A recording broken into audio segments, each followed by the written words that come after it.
It's out of my hand, but I'm still in control.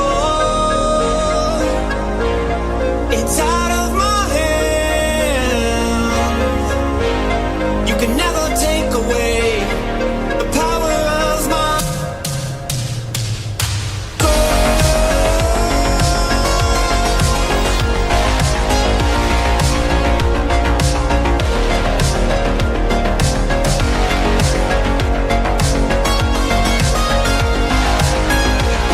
You can never take away my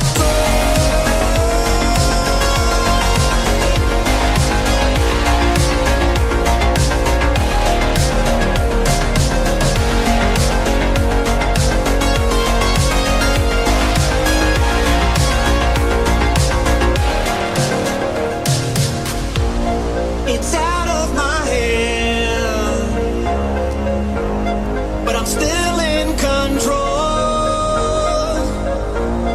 It's out of my hand. You can never take away the power of my soul.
Last week was a firecracker.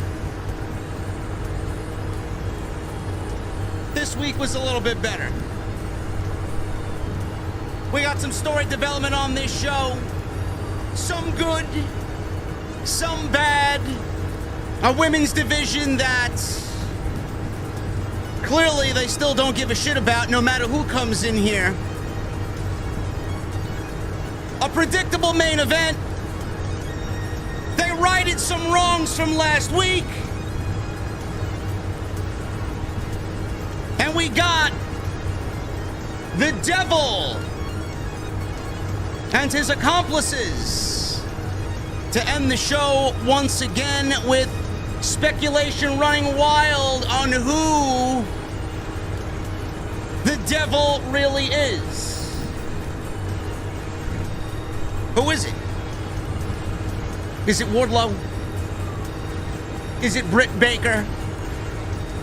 Is it Jack Perry? CM Punk? Adam Cole?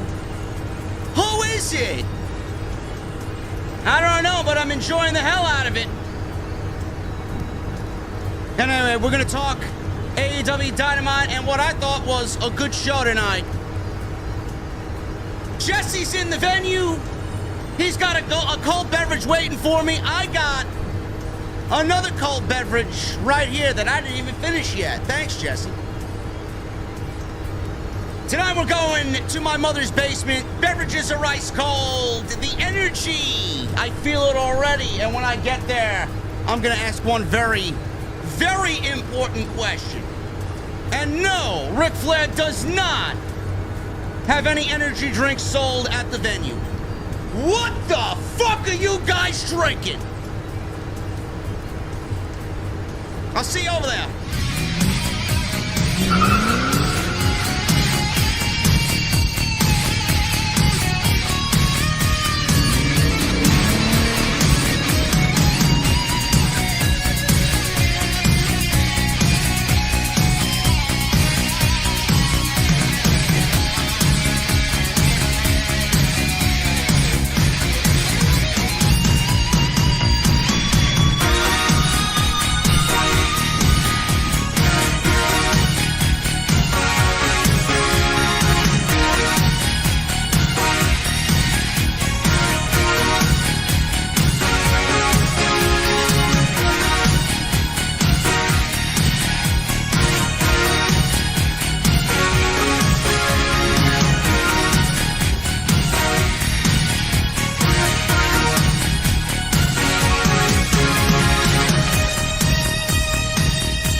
Why has Triple H been so successful?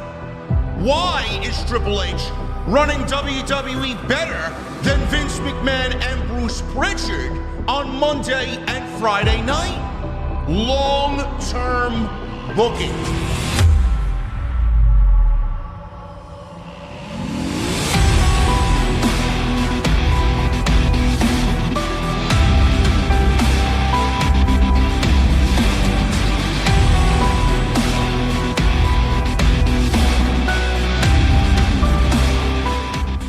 Going on, guys? Thank you so very much for joining me right here on Off the Script. This is your AEW Dynamite post show for November 8th, 2023. I am your host, JD from New York, as always, coming to you live from the OTS venue inside my mother's basement. Thank you guys very much for joining me on your Wednesday evenings, wherever you may be. Joined by my co-host and very good friend on Wednesday nights, a man who's a little bit under the weather today, but decided that he wanted to spend time with you beautiful people here tonight. Mr. Impact! Jesse, what is going on, man? Not much. What's going on, bro? I give this guy that great introduction. Hey, what's going on, man? All right. Yeah. Let me apologize to everybody right now, man. I'm just not feeling well, but I really wanted to be here. So, I mean, as the night goes on and the heavy drugs kick in, we're gonna have some fun tonight, man. There you go. We got a lot of wrestling to talk about, ladies and gentlemen. AEW Dynamite tonight. I thought it was a better show than last week. Still, there's some holes in their logic, which we will gladly fill in for them. Not everything was a banger on tonight's show, but one thing is for certain, and I don't really give a shit who says what. AEW's got the best in-ring product in all of the world. No doubt about it. The in-ring was not an issue tonight. It's always at the top of their game, AEW in-ring. But, Jesse, what do you want to start off with, man? I know there was a lot that happened tonight. We had a major reveal of a new signing. We got the Devil storyline continuing with MJF at the end of the show where I don't know if that was real glass used or not, or if that was sugar Cry glass. me a river, bruh. Cry me a river. Cry me a river glass used at the end of the show with the Acclaimed and Anthony Bowens going through an office window. Or you want to talk about Samoa Joe relinquishing the Ring of Honor TV Championship. The floor is yours, man. What do you want to start with? And you lead the way here. Yeah, we're gonna start with the positive, man. Yeah. I think it's important that we start every show off with the positive. And like you said, first and foremost, this was a better show than last week. Indeed. So we can start there. Last week was just a little bit of a letdown. This week, so much better. Are you live on Twitch right now? I am, yes. Okay. We're doing dual streaming in 2024, bro. Just getting the party started early. Go ahead. There we go. So it's better than last week.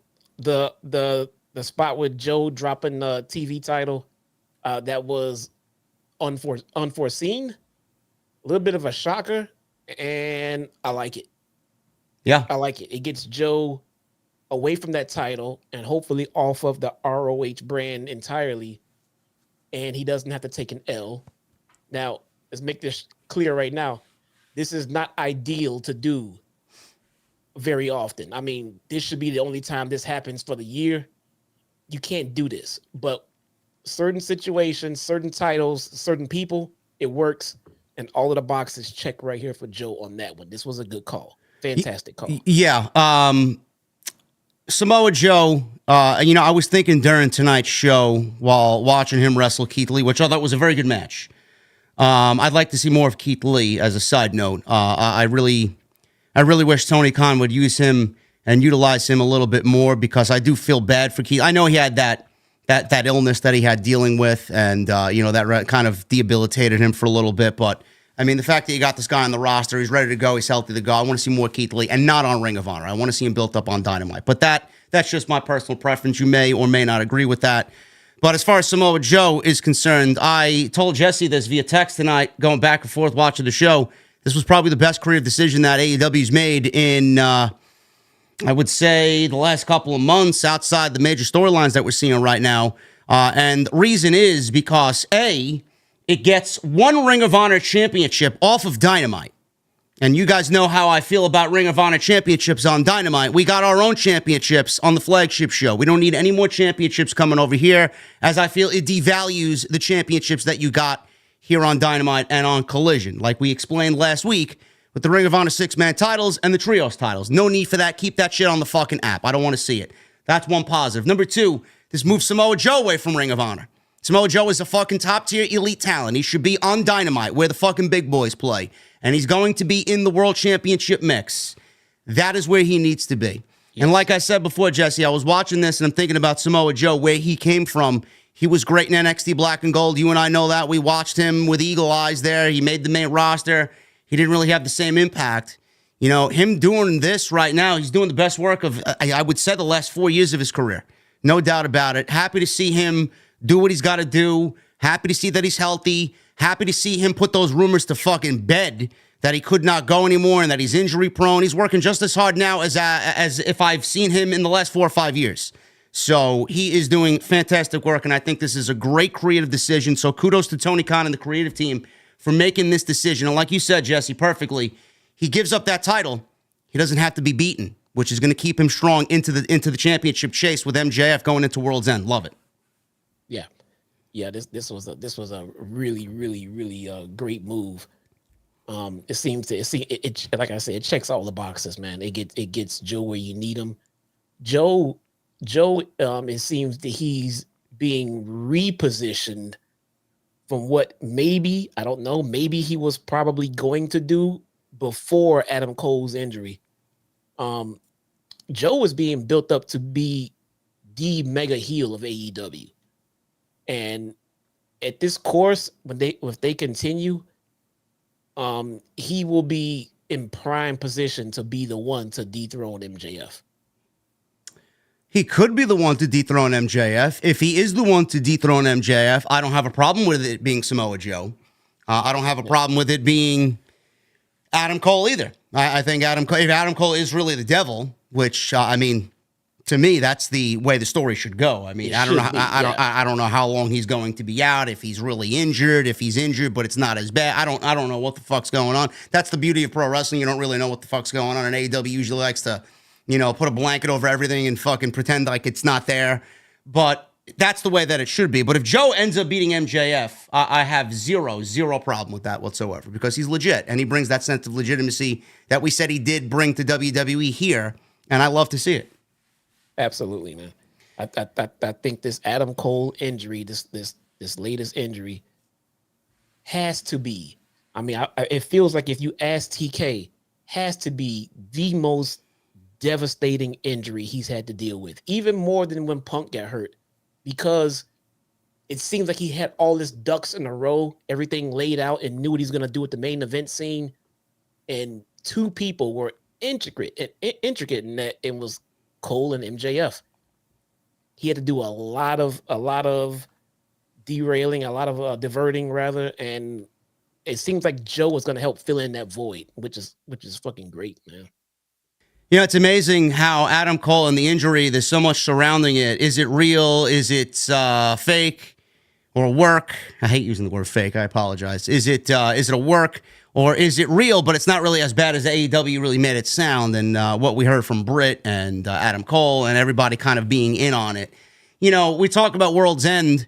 Who's to say that they didn't create World's End for this because they kind of anticipated him coming back from this injury around that time?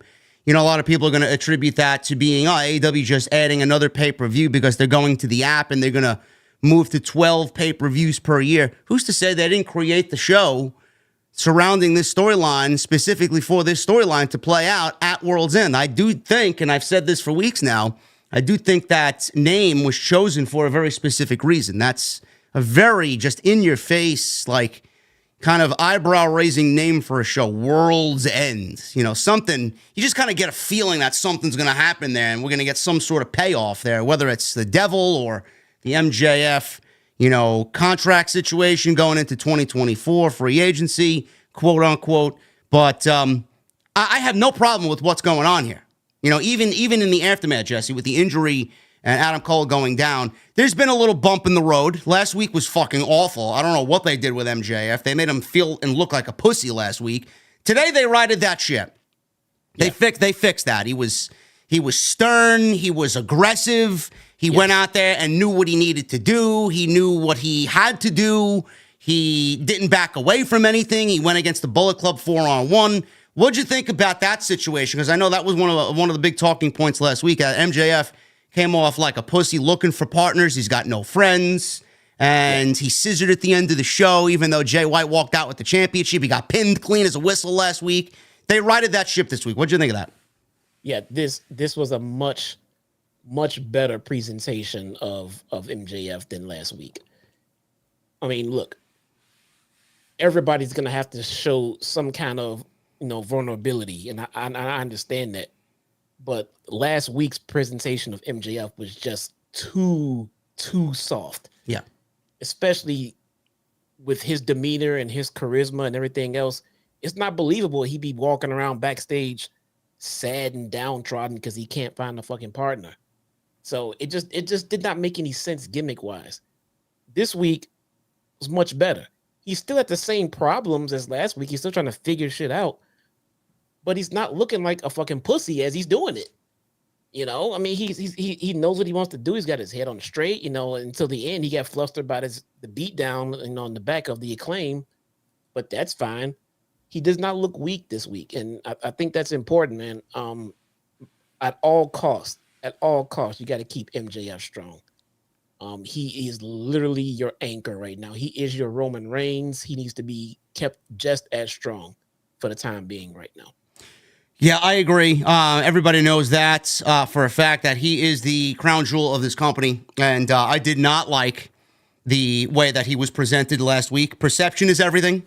We said that last week. We're going to, utter that and reiterate that again this week. Perception is everything. I don't know how much MJF has to say in what he does, but if I'm a betting man, I'm going to say that even he probably raised an eyebrow or two last week about how he was presented, because that's not really how he was presented before last week, and they definitely made it a point to fix that aspect of him this week. The match with Daniel Garcia, I don't know how everybody else felt about this. I am never going to turn the cheek away from the show when there's great wrestling on the show. Daniel Garcia is a great pro wrestler. I'm not taking anything away from him. Is he ready for a world championship match? Is he ready to be in the ring to wrestle for the AEW World Championship? Fuck no. I don't know where that came from. MJ, didn't he do this current gimmick with Daniel Garcia already? Yes, people were so like, oh my God, we're gonna eat this week, or whatever the fucking cool kids are saying nowadays. What are you eating? What is Tony Khan serving up that we haven't seen before? I know Tony Khan and MJF himself have served up much better than what we got with Daniel Garcia and MJF tonight. Apparently, Jesse, people were so over the moon about this match that they did not give a shit that the match was legitimately booked out of thin air for absolutely no reason. Now, the match happened. It was fine. It went 15 or so minutes, maybe less than that. MJF got the win. But at the end of the day, it was a predictable match. The match had no meaning. It forwarded no storylines whatsoever for MJF. The storyline that it forwarded for Daniel Garcia was one that we've seen, like you said, Jesse. We've seen this play out already. Yeah. And it's not going to have the same impact now as it did then, because the way that I'm looking at it, Daniel Garcia should already be in the Blackpool Combat Club. So now what is he doing? He's going to drop the sports entertainer gimmick to do what? Be Daniel Garcia? He could have dropped it then and left Chris Jericho to join Bryan and be a Blackpool Combat Club man. I mean, give me a fucking break with this shit. And I feel like the only reason why this match was made was because Tony Khan said, you know what? I got these two studs. I'm going to have them open the show. And after last week's debacle of a creative that was ranked the 4th worst Dynamite on cagematch.net, if you don't think Tony Khan realized that coming out of last week's show, you got another thing fucking coming. He put these guys in the open of the show, and I feel like the only reason why he did it was because, I can put these guys out there and it'll give everybody a real true sense of what AEW is really about. I don't need this match to take place to know what AEW is about. Just make it make sense. That's all I give a shit about. I don't want to see this match happen for no reason and a world championship on the line. Mind you, a world championship MJF's defending that he doesn't even have possession of. The fuck is he defending? Right. I thought he's going to get his title back tonight at least. Me too. But I guess not. I mean, and to be honest with you, him having the physical possession of the title, that's not bothering me. It's really not. I mean, it's happened before. It's, it's something that's been done before. They have drugged this out quite some time to the point where new viewers might think, Jay White is the damn champion. I mean, he's always had the damn title, but it gives Jay White a little bit of a rub without making him the champion. So I don't mind it as much. I mean, we know Max is the damn champion. Logistically, I still don't see why he hasn't gotten his title back by now, and it hasn't really been explained. I think that's an issue. But all in all, it seems a little bit harmless, especially since we know where this is going. We know they're going to get a title match, and we know MJF is going to win, and then we know that he's going to get his title back then. So. The reason why I mentioned him having the title or not having the title in this case is the fact that Jay White is main eventing the show, holding the AEW championship. Meanwhile, your actual champion is opening the show. You know, I don't know how people perceive that. Again, perception is everything. MJF's the world champion. If he's the world champion, he's the most important thing, the most important figure in the company. He should be main eventing the show. Meanwhile, we got Jay White, who's acting as the world champion, but not really the world champion, closing the show against Mark Briscoe in a very predictable match. So both these matches, which bookended the Dynamite show tonight, open and close, were very predictable matches, which we knew were going to go in the favor of Jay White and MJF. I don't know how you guys feel about that, but I think it comes off a little... it doesn't really present MJF as the most important figure on the show. That's what I'm trying to get at. You may think it, comes off differently. MJF himself might think it's a little different than that, but I think as a world champion, you need to be treated as such. Yeah, I also don't get why we get Jay White and Mark Briscoe in the main event. Yeah, I didn't understand that either. I feel like Tony Khan did it because Mark Briscoe is now back from injury and he wanted to kind of roll out the red carpet for him. Hey, welcome back, man. Hey, Mark Briscoe is more than welcome on my TV, man. Anytime, yeah. I just don't get why he was in the main event. That's all. Yeah. Yeah, and it was predictable. Great match. Don't get me wrong. I mean, I thought they worked their fucking asses off. Great match between Jay White and Mark Briscoe, but a main event match, no. MJF and Daniel Garcia should have really been in that match, but how could it be? How could it really warrant, outside of MJF being the world champion? There was no story. None of these matches had story, so it's like, Tony Khan threw a bunch of shit at the wall again this week, though it really forwarded some things with MJF coming out at the end of the show, and we got the Devil and the Foot Clan out there throwing Bowens through the glass window. I don't know what everybody's saying in the community. I don't know what you guys in the chat think is going on with this this group led by this masked individual. All I know, Jesse, is that it's not MJF. And I know that was a concern of ours last week. It can't be MJF. Now we know for a fact it's not MJF because someone attacked his buddies, the Acclaimed. No, we don't know. I mean, because the masked devil was not at the scene of the attack. He was on a video clip. We saw the henchman beating down the Acclaimed, but the devil was not there live. True. So it's still protected to the point where it could be MJF, which kind of scares me a little bit. So MJF used the Acclaim last week, befriended them to battle the Bullet Club, only to have an unnamed or unknown group of men attack the Acclaim this week? Yeah. I don't know if that makes any sense, man. No, it cannot be MJF, please. And no, it's not CM Punk. Please stop with the CM Punk garbage. Yeah. If it's Punk, I'll fucking sit on this show without a hat on. How about that? Right. How about I'll do this entire fucking review that same week without a fucking hat on? Okay? Give me a break. I really hope it's Punk now. It's not Punk. People are saying it's Jack Perry because of the glass. Yeah. It's not Jack Perry either, man. Give me a fucking break. I text JD right away. It said, real glass, cry me a river. It's not Jack Perry. It's not Dolph Ziggler. No, it's not Ali. Could be Ziggler, Ali, and Shelton Benjamin, says AR1. It's retribution. Now, what are we doing, man? I mean, you want to be the alternative to WWE. Yeah, let me get there. B-plus players. Yeah. So now that we started off with the good of the show, we're going to get into the bad. And by the bad, I mean the women. Oh, my goodness, man. I had, within seconds of me tweeting out about this major reveal tonight, this debut tonight, I had people in my DMs trying to explain to me why it was a good decision. I'll let Jesse start, man. I'll give my take after Jesse, but I know him and I are probably going to share the same sentiment here. So let's get into the first part of the women we saw. Shida and Toni Storm. Real simple. There's no heat there. No. There is no fucking heat there at all. No one is scared of Toni Storm's shoe. Shida gives off the aura as that she just doesn't really give a shit about this whole feud at all. And I don't fucking blame her. No.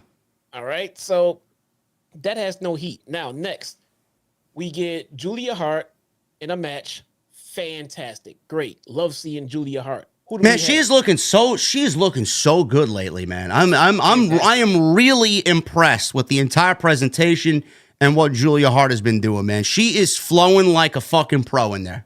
She is doing very well.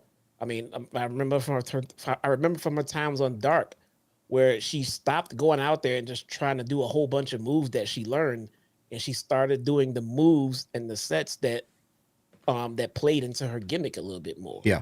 And perfect, methodical, timing, and they all make sense. Loved it. We get her in a match with a returning Red Velvet. This was really bad. Red Velvet was very over when she left, okay? So she got injured. That sucks. We heard nothing. Not a hide, not here, not a promo package, not a mention, not a vignette, not a coming soon, not a nothing. And she just comes walking on out like nothing changed, doing her pot stir, getting to the ring, and basically gets squashed by the tiniest woman in the fucking company. And Red Velvet is pretty tiny herself. So my whole thing with that, Red Velvet could have made a much better return. She could have came in to do a run-in and an attack. They could have gave her vignettes. They could have had us anticipate it a little bit more. It made me feel like that they did not give a shit about Red Velvet's return. And if I feel like they don't give a shit, then why should I? Why should I? Yeah, I absolutely agree. And I don't know who's watching this. That may work there, that may not work there. If higher-ups are watching this or the fucking boss man himself is watching this. This is why the fan base is frustrated with the lack of creative direction in the women's division on AEW Dynamite and on Collision. This is exactly why. If you give us, again, perception is everything. Red Velvet, you know, like I just explained to Jesse and like Jesse explained to you guys, Red Velvet looked good in there tonight, Jesse. She looked like, you know, she was not away for 9 months. She sold excellent. She hit her moves. She looked very good in there with Julia. I thought they worked very well together. Now, I don't know what they think of Red Velvet. I don't know if they have plans to push Red Velvet as a bigger star in that division. But everybody should be given an opportunity and equal footing here. A vignette would have gone so far, or a couple of weeks, a string of weeks of vignettes. You know, Red Velvet coming back to AEW Dynamite to get people excited. How do you throw someone on television after 9 months without hearing a single fucking word about her anywhere? How do you expect that to benefit Red Velvet in any way possible? I don't get it. It's like putting the fucking cookies in the mixer and scooping the fucking cookies out on the cookie sheet and not putting them in the oven. You're not going to eat I would probably eat the raw dough because I love raw dough, but, you know, you're not going to serve that. You're not going to take that and put it on the fucking bakery shelf at the bakery and say, here, $5 for a fucking unbaked cookie. Come on, man. You can't do that. Yeah, no, there was no presentation there at all. And then we got the post-match segment. And then, again, it just got weirder again. You got Sky Blue comes walking down to the ring to stare at Julia Hart. You get Chris Statlander comes out. Should be the top female there. She comes out and she does some staring and some looking. Nobody did shit. What was the point? No, what was the point? I still don't understand why Sky Blue went through all of this shit to pretend that she was on Julia's side, just to then reveal that she wasn't on Julia's side, and then got no benefit from it. She didn't get to steal a title shot. She didn't ruse her into winning a match. She did it just because she was bored. She just wanted to punk Julia Hart. That was the reason why she did it. Yeah, I don't know what they did there. It made it seem last week that Sky Blue, correct me if I'm wrong, Jesse, Sky Blue was the one to maybe deflect the poison and not be affected by the poison that Julia Hart, the mist, I should say, that was spit in her face by Julia Hart. Now, this week, Julia looked at her and wanted to make sure that she's all there and whatnot, and it went nowhere. So she's still wearing the makeup. She's still wearing the makeup. So from what I gather here, it kind of felt to me that Julia knows that Sky Blue is, you know, on her side, but they're kind of milking it. And Julia is actually aiding Sky Blue to maybe take the championship off of Chris Statlander. That's the way that I feel about it. I don't know if that's the case or not, but I mean, what else is the fucking way to go here? Yeah, I don't know. You're right. Are we gonna get some kind of weird double turn from Sky Blue? She's gonna go back to it's just so weird. It is very weird. It is just so weird. So that was the good stuff about the show, and then the bad stuff. Again, unfortunately, the women. I don't understand how this women's division is not. Well, we didn't even touch on Mariah May. Mariah May is somebody that is heralded in the internet wrestling community as someone who's got all the tools to be such a great player, right? Stardom. Everybody praises her work. She reminds me, listen, I don't know what WWE does and how they model their characters down in NXT and what they do with their talent. Mariah May, Tiffany Stratton looks a lot like Mariah May. Same makeup and everything. The ditzy fucking glam Barbie girl, whatever. That's Mariah May. Now, they're not going to do that with Mariah May here. They're clearly pairing her with Toni Storm. I don't know where they're going with it, but from what I gather, it looks like Mariah may be some sort of stalker or super fan of Toni Storm, and we may get some Trish Stratus, Mickie James type shit here with Mariah May and Toni Storm. But the thing is, who the fuck knows who Mariah May is? I've seen a lot of who's and who is she on social media, Jesse. And, the way that they introduce her is in a segment backstage with RJ City in an interview segment. And here's our latest signing to AEW, Miss Mariah May. Oh, okay. I'm like, what?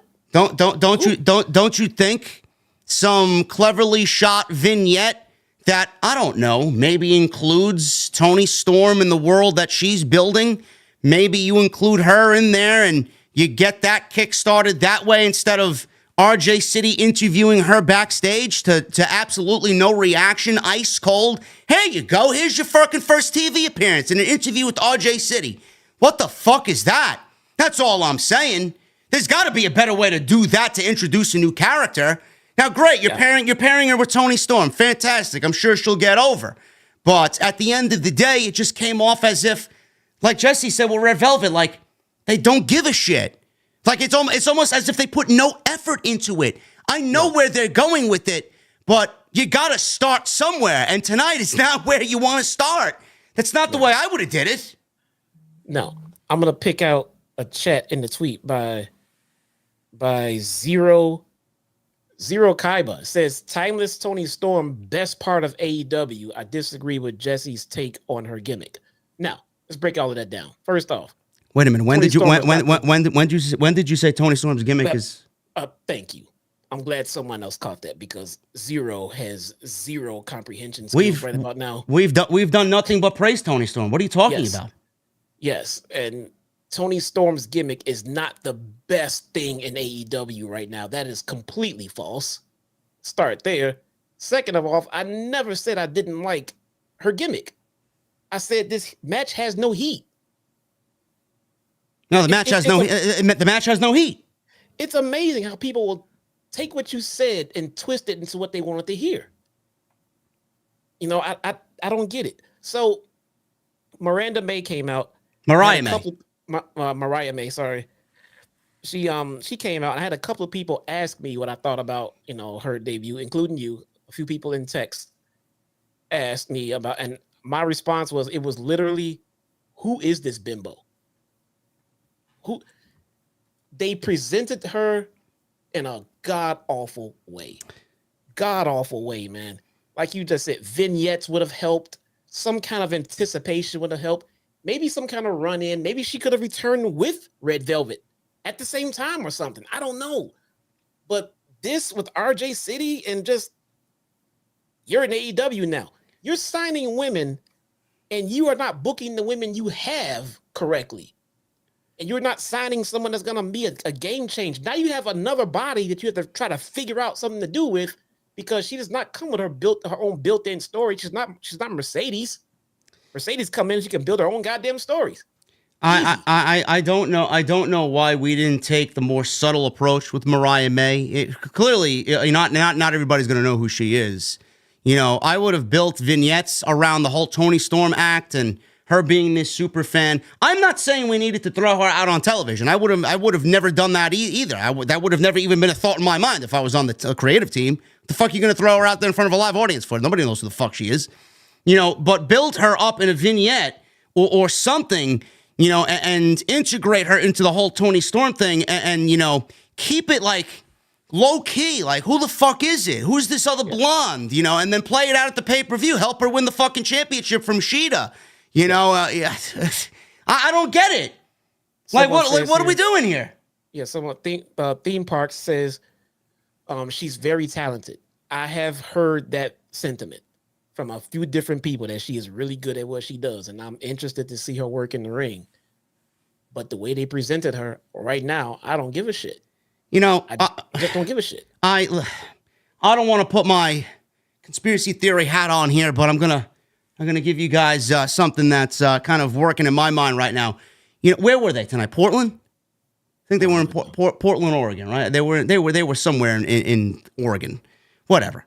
But my point is, you debut her in Portland, Oregon, on a random fucking Dynamite. Like, if you want to make her a big deal, or have her come off again. Perception is everything. Have her come off as a big deal.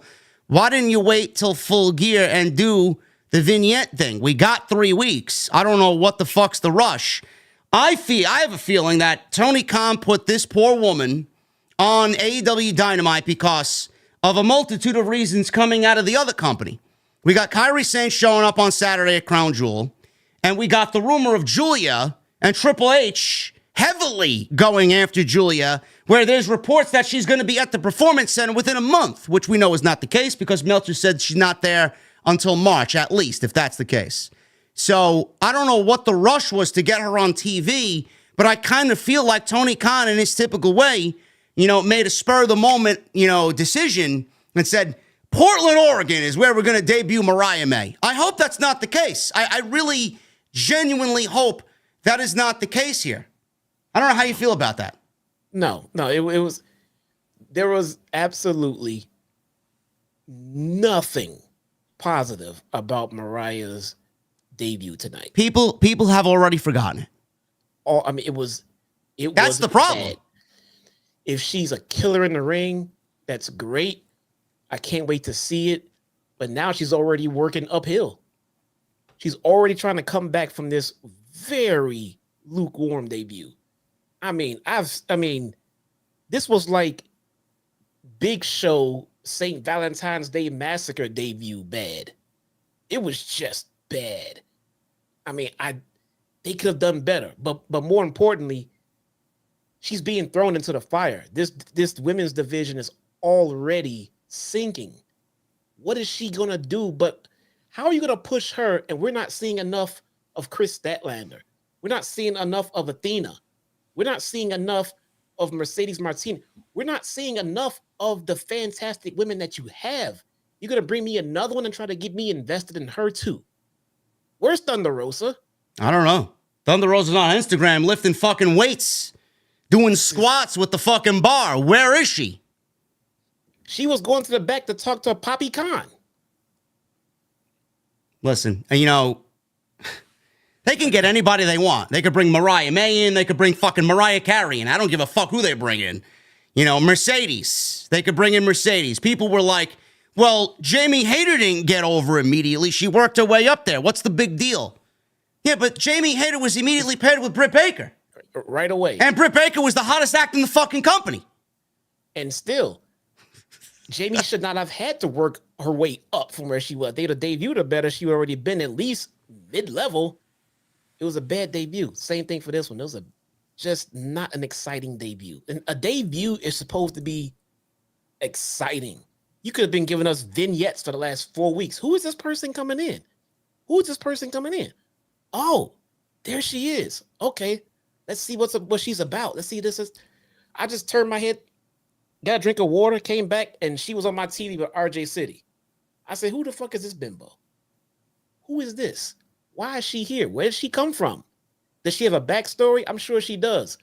I don't know about it. And if I don't know about it and I watch wrestling, how many people at home do you think knew about it?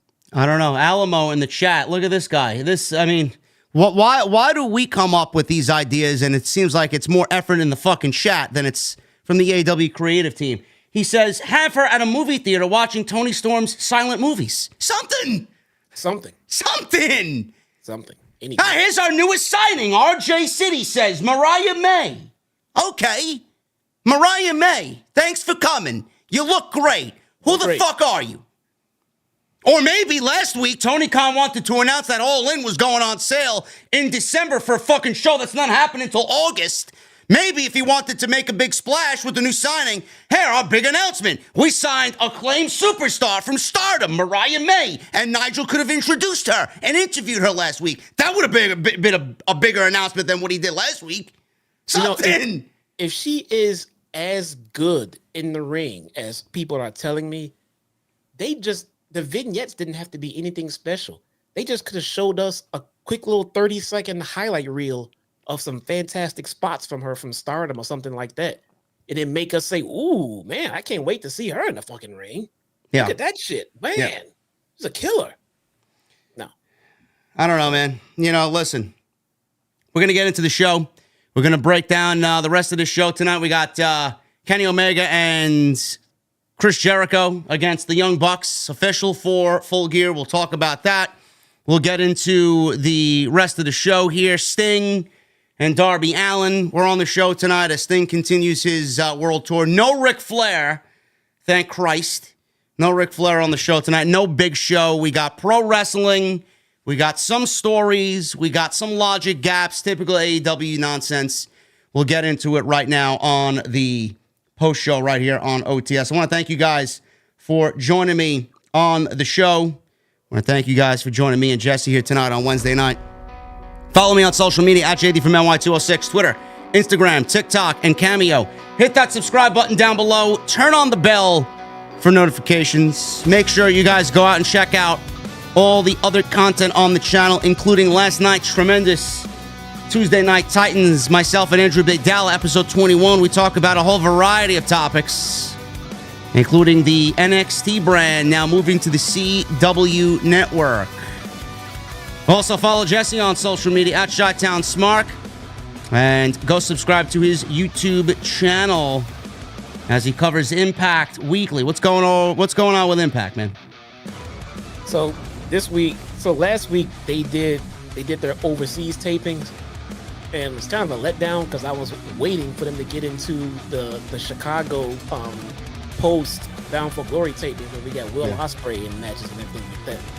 So apparently we're gonna get back into those matches this week. So we got the Will Ospreay match and all of the Bound for Glory fallout. Last week was a non-canon show.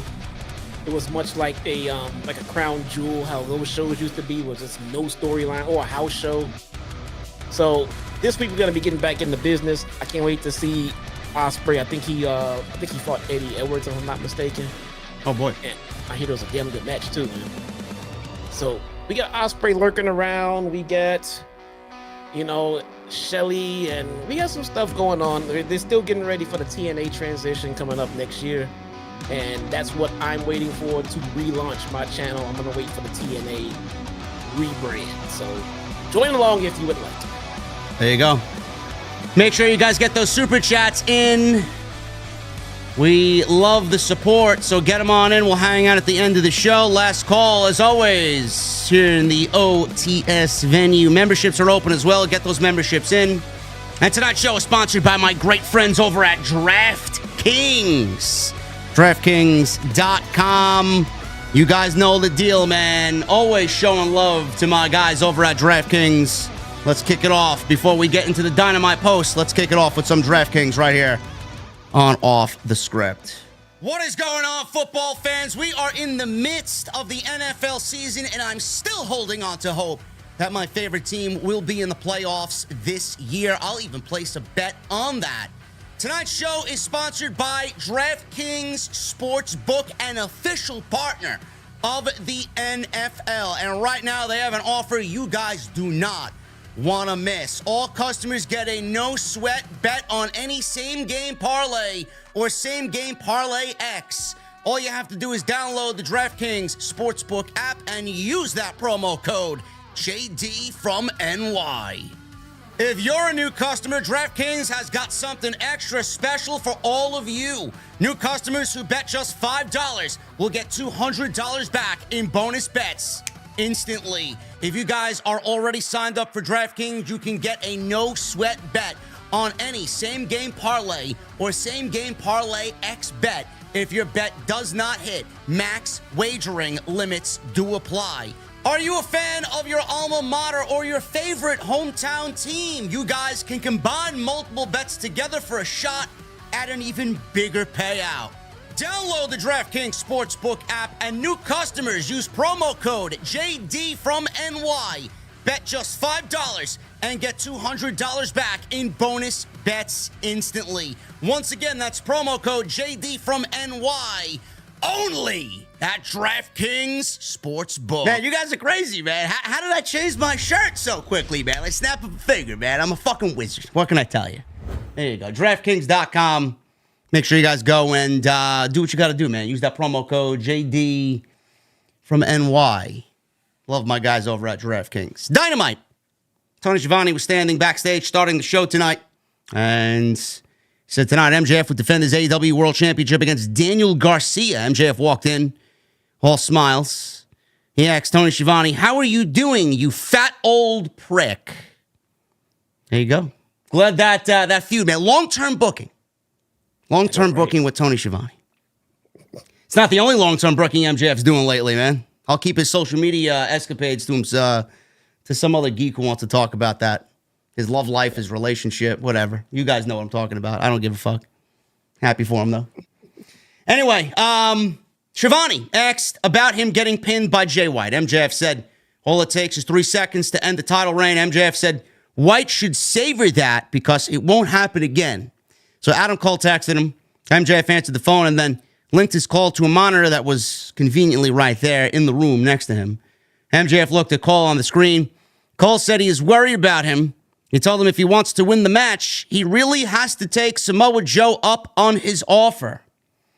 So MJF says he doesn't need him. He says he can defend their titles and also handle Daniel Garcia later. Garcia walked in with Angelo Parker and Matt Menard. MJF said he granted him his request at a title match because he said he believes in him. He says he wants to prove its talent over tenure. He asked if he's getting the sports entertainer or the pro wrestler tonight. Garcia stepped up to him and said tonight, he's getting a professional wrestler. Parker and Menard seemed to not like that answer.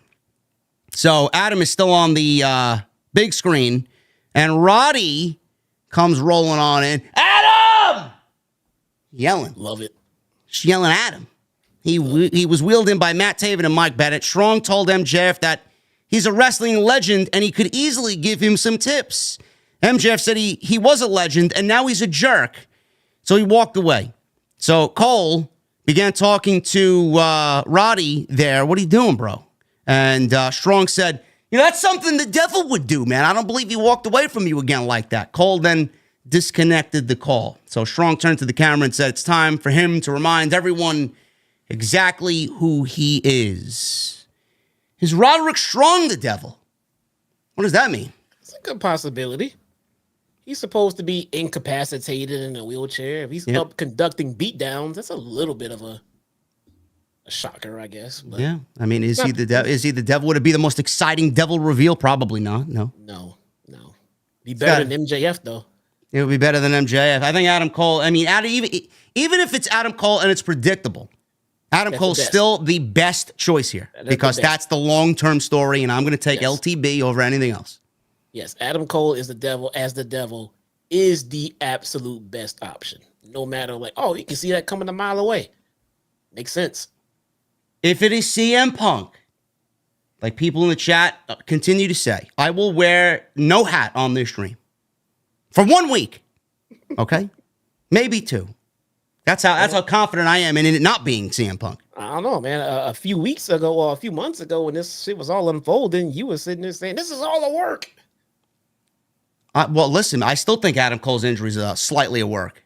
That's what I thought was a work.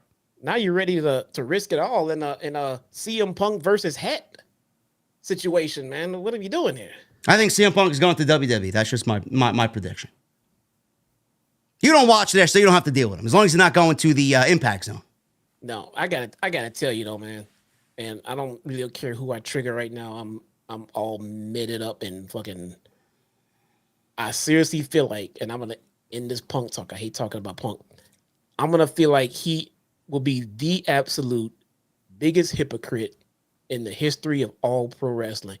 I think he legitimately joins the Vince McMahon Kiss My Ass Club by going crawling back to WWE after all of the shit he said on the Colt Cabana podcast. I do.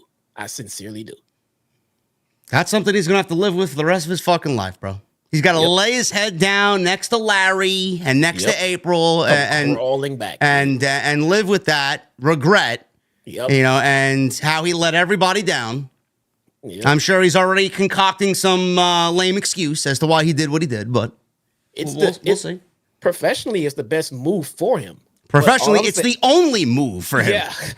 All I'm saying is, though, because of that podcast, he is making himself look like a complete fucking hypocrite, dude. Yeah. I think he knows that. I think everybody knows that.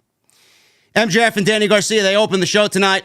AEW World Title match to open the show. I mean, you could sit there and say it made sense. You could sit there and be against it. You know, I'm not really.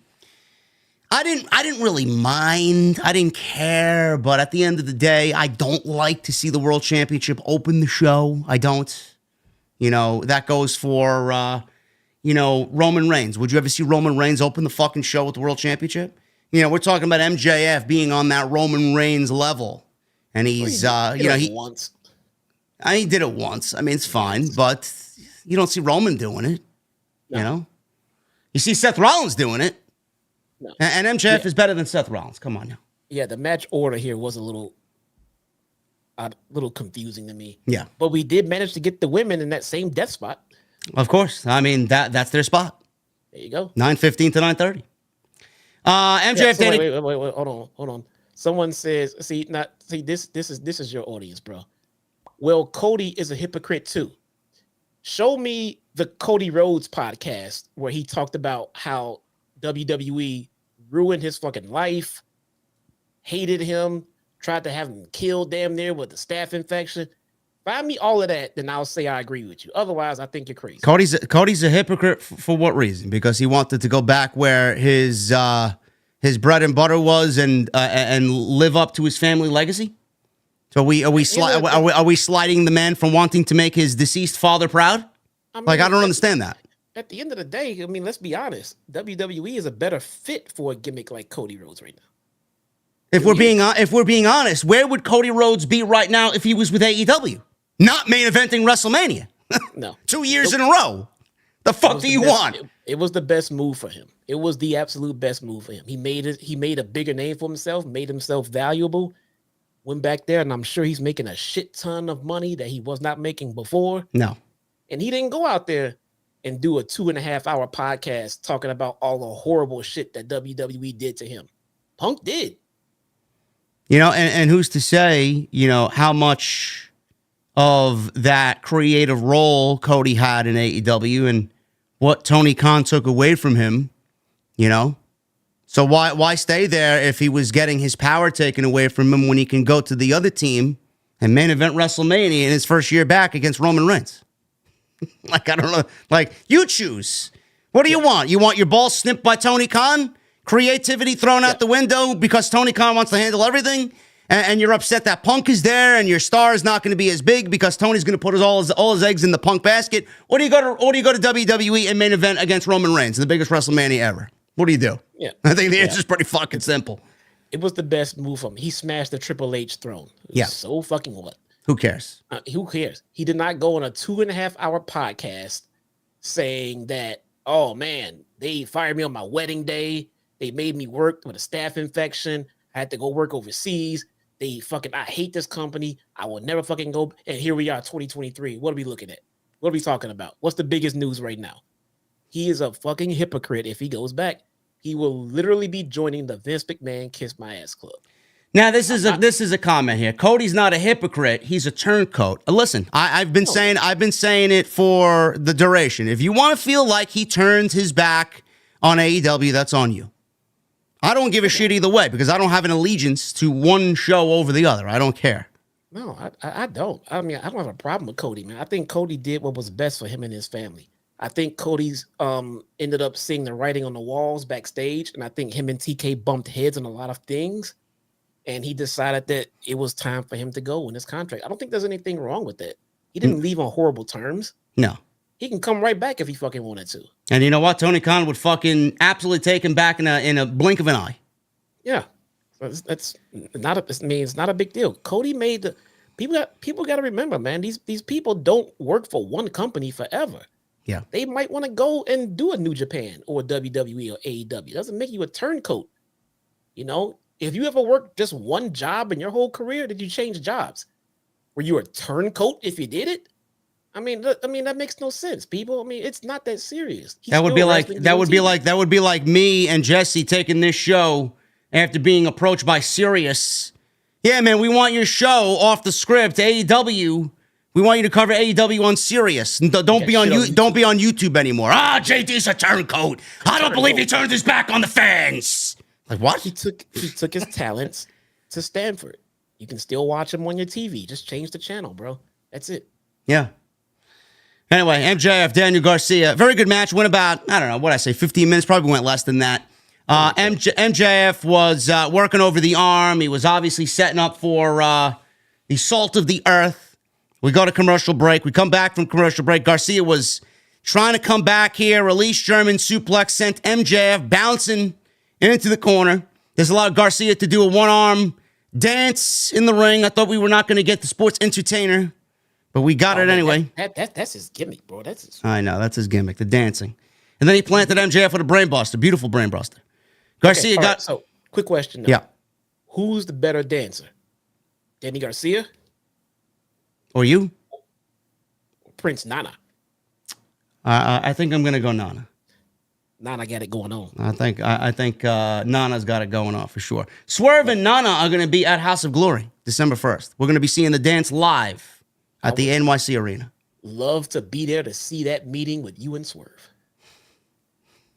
I got backup already planned, bro. Okay. I don't know, man. Listen, I don't know why he hates me. I don't. I'm a fine guy, man. I'm not the way that I am on here in person, man. Come on. You know that. We had drinks we had drinks in the Sky Bar in London, man. Come on. That is true, guys. Hey. Believe it or not, he's not the same guy. Anyway, Garcia hit the brain buster. Garcia then got a series of near falls before a pile driver. He could not hit the pile driver because of the injured arm that MJF was working on earlier. Garcia settled for a big suplex, Saito suplex. Garcia then charged in the corner. MJF escaped, hit a double stomp to the elbow, and then a underhook shoulder breaker, which looked devastating. Then he hits a hammerlock DDT, gets a 2 count. Garcia was put into the salt of the earth. He scrambled out of it. MJF hit a corner super kick. He went for a Panama Sunrise, missed the Panama Sunrise, sold the knee buckling coming off the second rope. This led to Garcia chopping out the leg. Garcia then planted MJF with a one-arm pile driver. He did get it. And then he got a 2 count off the pile driver. And then right out of the pin, he went right into a submission with the Dragon Tamer. Garcia then fell back and kind of danced a bit. He allowed MJF to pull back on the injured arm and get the salt of the earth locked in. And Daniel Garcia ended up tapping out. Good match. No reason why it needed to take place. They can give me every reason under the sun. You know, this is about the youth movement. This is about, the youth over tenure and all this other nonsense that they want to spew. The match did not make any sense. The match was put on TV as a good grace from AEW because of the bullshit that we got a week prior. That's the only reason why it was put on TV. I don't know how you feel about that, but that's the way that I see it. Yeah, man. Man. But look, the match was good. Yeah, the match was good. The match was good. The match was going to be good. Yeah, no one ever comes to AEW and questions the pro wrestling. No. Ever. And if you do, you're an idiot because the pro wrestling is second to none. They have a little bit of a problem with their creative and their storytelling and their, match order and the women's division. They have plenty of problems. Yeah. But good wrestling matches is not the problem, okay? No, a good wrestling will never be that problem. Bro, what are you what are you sending me here, man? Jesus Christ. You got to see this one, man. Holy shit. Yeah. I'm not even going to say, man. Kyle Fletcher, man. Yeah, listen, man. Bruh. I don't know, man. Bruh. I don't know. Whatever. Somebody said Brett spit in Vince's face and Jesse doesn't call him a hypocrite. How do you know that? How do you know what I called Brett when he went back to WWE? I don't think I've ever mentioned it. We talking about what happened in 1997 now? We weren't even live on the you don't even know Jesse in 1997. People will go through these acrobatic hoops to try to find some way to prove me wrong on something. He's talking about Bret Hart and the Montreal Screwjob. Joseph Taylor says, JD, I disagree with you. I think Seth Rollins is a better in-ring worker than MJF. False. No. I don't know. Joseph, come on. I think that's debatable. It's debatable, but no. It's debatable. No. And no one's gonna be right in whatever they choose because it is a solid debate to have. If I had to say anything right now, I had to pick one, I would say it's Seth because he's had the longer career and more experience. I think MJF will get there. He will get there. Seth has the experience as of right now, but that's a debate to be had, man. Bro, who took this picture, man? I don't know. I don't know, man. Where was this photograph taken, man? Woo! I gotta put this in the chat so people can see this, man. I'm gonna put a link in the chat and you guys can just enjoy that one. Why does this only have 68 likes? I don't know, man. My God. Listen, man, I gotta remain professional, man. I can't be retweeting stuff like that, okay? It's not the that's not the type of thing we do here. I'll take care of it. Whatever. Yeah, you do it. Go ahead. Yeah. Anyway, good match. Didn't really make any sense. No reason for it to happen. It is what it is. MJF offered a handshake. Garcia went for it. Menard and Parker pulled him back. MJF x Garcia. If Garcia will keep following them and got the crowd to chant for Garcia, but Menard and Parker stopped it again. So it looks like 2.0 is trying to stop Garcia from being a pro wrestler. They want him to be a sports entertainer. But like we talked about earlier, Jesse, this was done already with Jericho and Bryan Danielson. Yeah. What makes them think that them now doing it with 2.0 is going to have any reason for the fans to care about it? They are literally rehashing the same goddamn storyline with Daniel Garcia, man. I don't know. I don't know. This tells me he has not evolved at all from the last time you did this exact same story. Yeah. And it's a shame because Daniel Garcia is I wouldn't say I wouldn't say he didn't evolve. He certainly got the sports entertainer thing down. And the dance, no matter how silly it is and how simple it is, it's gotten him over and it gets a huge pop and the fans love it. So I wouldn't say he didn't evolve. He's added a wrinkle to his character where fans are going to pop for him, but, you know, he's not going to be able to do that when he goes back to who he really is, and that is a pro wrestler, because pro wrestlers don't dance like that. Speaking of real pop, I'll put that link back in the chat again. Okay. Jesus Christ. Guys, click on that link and then give me your reaction in the chat. Woo. Let me know. Tony Brown, I hope you don't I hope you don't have a pacemaker, bro. Whoa. I don't think Tony Brown is on Twitter, man. I don't know, but he could click the link and see what Twitter's fucking serving up, I'll tell you that. Oh no, Wild Stallions get caught clicking on the link by his wife. Oh no. Oh God. Oh no. Anyway, we're moving on here. Sting and Darby Allin against the Outrunners. This is Turbo Floyd and Truth Magnum. Why? Now, I'll give them a little bit of credit. Those guys are entertaining. Fine. Entertaining. I'll throw one on top of that. This is Sting's retirement tour. Can't really hate on it because this is the last you're going to be seeing of Sting. If he's going to get in there and pop the crowd with a death lock and a death drop, fine. Yeah. Fine. Yeah. These guys are entertaining. But I can agree that we don't need squash matches like this on Dynamite. So I do want to talk about this for a little bit here. I don't know if you watched Collision, but I did manage to catch up on what was going on there. First of all, Darby Allin beat a fresh as a daisy Lance Archer. Don't know how. Don't know why anybody would believe that would happen. Darby's like a fucking cripple, and he beat Lance Archer. So I have to genuinely and kindly ask Tony Khan, why? Why? We want Lance Archer to be, legit, right, when he comes on in, but he's losing to Darby Allin. I mean, please make me understand how something like that legitimately can happen. It cannot. Secondly, apparently Lance Archer is still with Jake Roberts, and Jake Roberts has now formed a new stable with The Righteous and Lance Archer. They don't have a name. Apparently, he's gotten these guys together as a group, as a trio. And this happened on Collision. And that sounds awesome.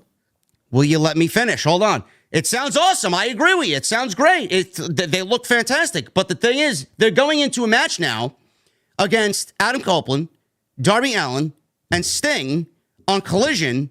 So I have two questions. If anybody in AEW wants to amuse me, please, because, I'm the fucking lowly podcaster who doesn't know anything. First of all, why is Lance Archer losing to Darby? Second, why is Jake assembling a group with absolutely no explanation? Clearly, if you want to get them together, you want them to go somewhere.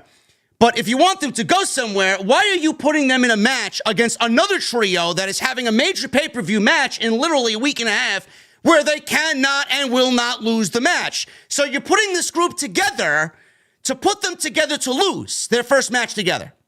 Can someone please explain to me how that makes sense? And this is why we are frustrated with AEW Creative, and there'll be some fucking geek online who says, oh, JD's now all of a sudden hating AEW and he's praising everything Triple H is doing. I don't give a fuck. I want to praise AEW, but I can't do it when they do shit like this. I'm sorry. Yeah. No, man. No, that... Does anybody know in the chat why Jake Roberts assembled this group? Was there an explanation? I'd love to know. I like the makings. You got Jake Roberts, Lance Archer. I was already a fan of The Righteous. I think this would work. Yeah. But now they look like they suck already. Collision is taped on Saturday. They're losing. Should be a fine match. But what the fuck does it matter when this new group that Jake has assembled will be losing in their first match? Great job there, Creative. Well, it's not like they were out for 9 months and then came back and got squashed by Julia Hart. It's lazy booking. There's no logic to the booking. They don't care. And then people want to say, oh, well, it's a story. No, it's not a story. I could pick up the fucking pen and do the same goddamn thing. Who the fuck are they hiring over there to write creative? Give me a break. Yeah. And Jake, can Jake even speak?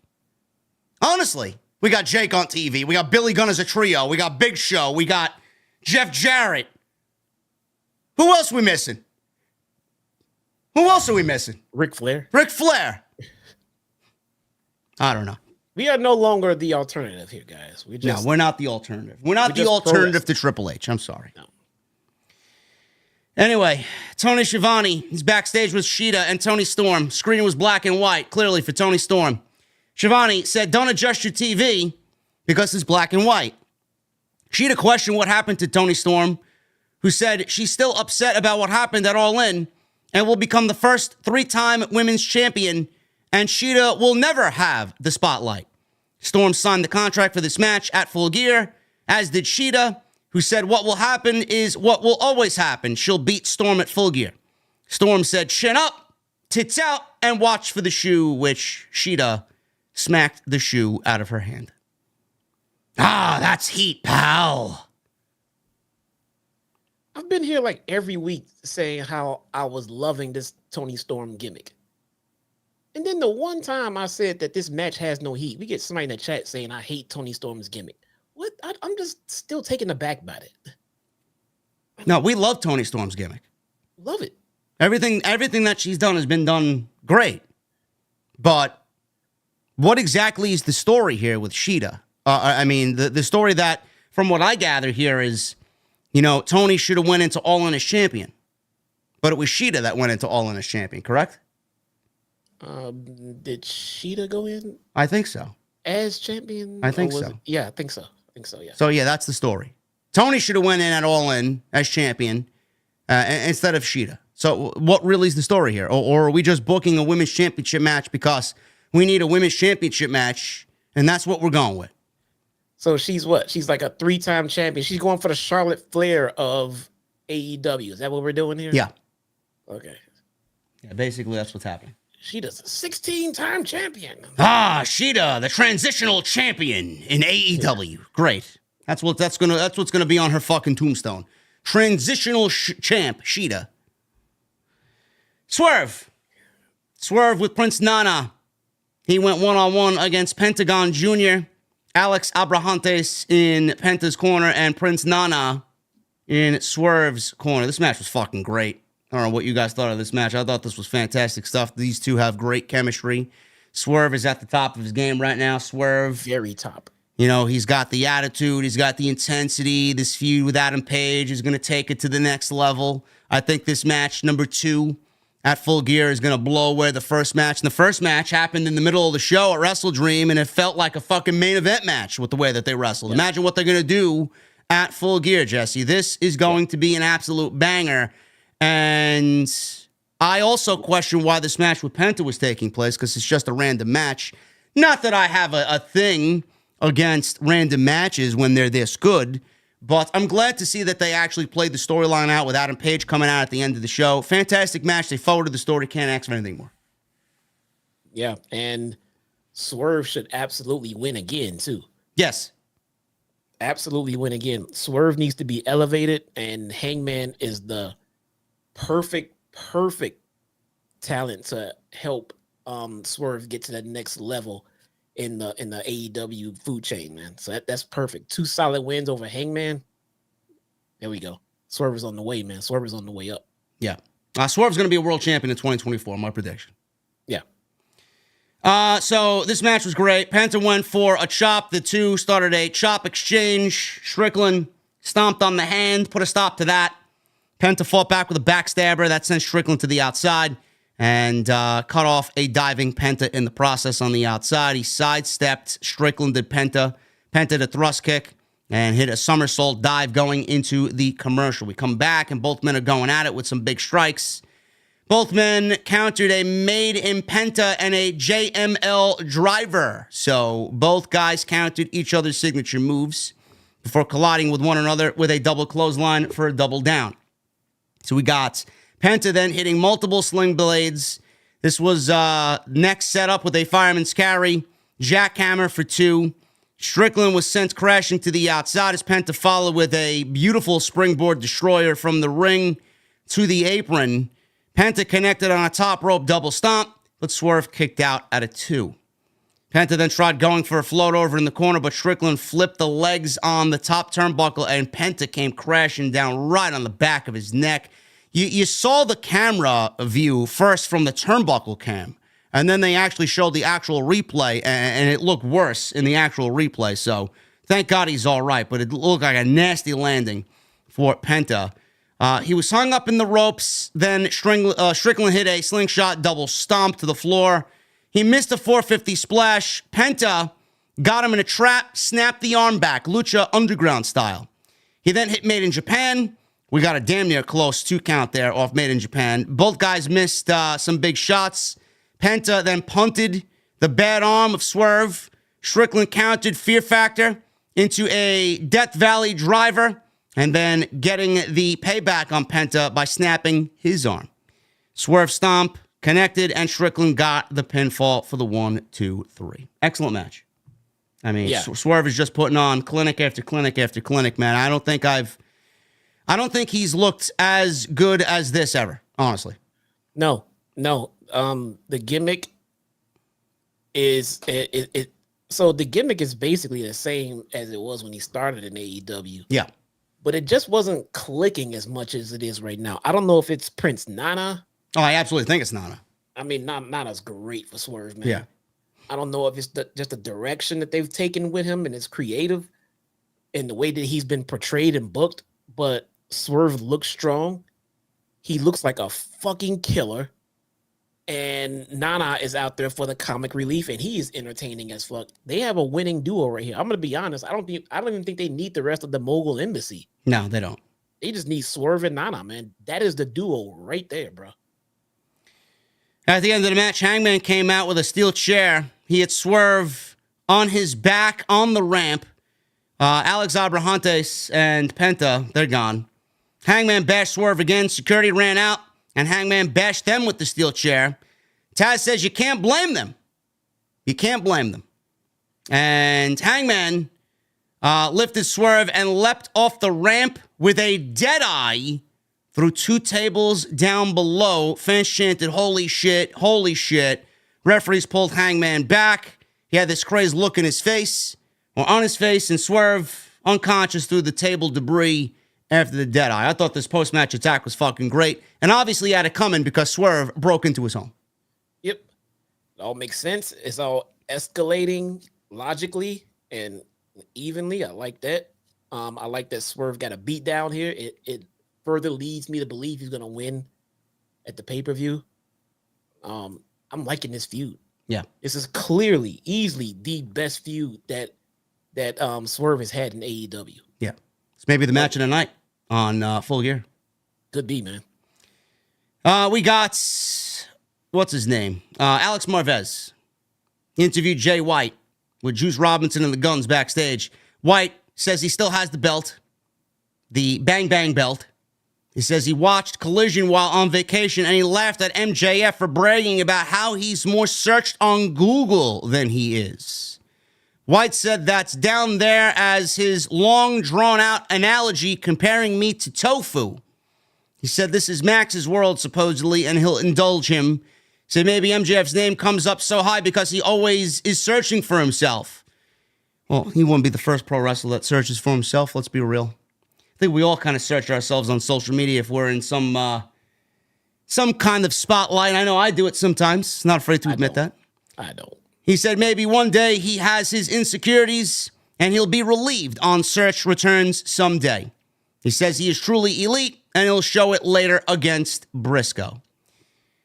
I don't know, man. This promo here by Jay White kind of, I don't want to say sliced and diced MJF, but there was a lot of kind of zingers in there against MJF, man. Jay White's a great promo. He is. And feel free. He can get all of the shots in on MJF that he wants. He's not going to bury MJF. So, yeah. I mean, get your licks in, because if you put them face to face, MJF will tear anyone down. So, yeah, it's fine. No one gets buried in that. That's good. I mean, everyone knows he's going to get that title back.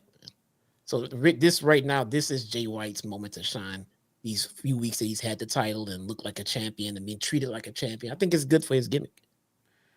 Yeah, it's good for his gimmick. It's a good, I guess it's a good test to see how he's going to carry the belt one day, because I know he will be world champion one day.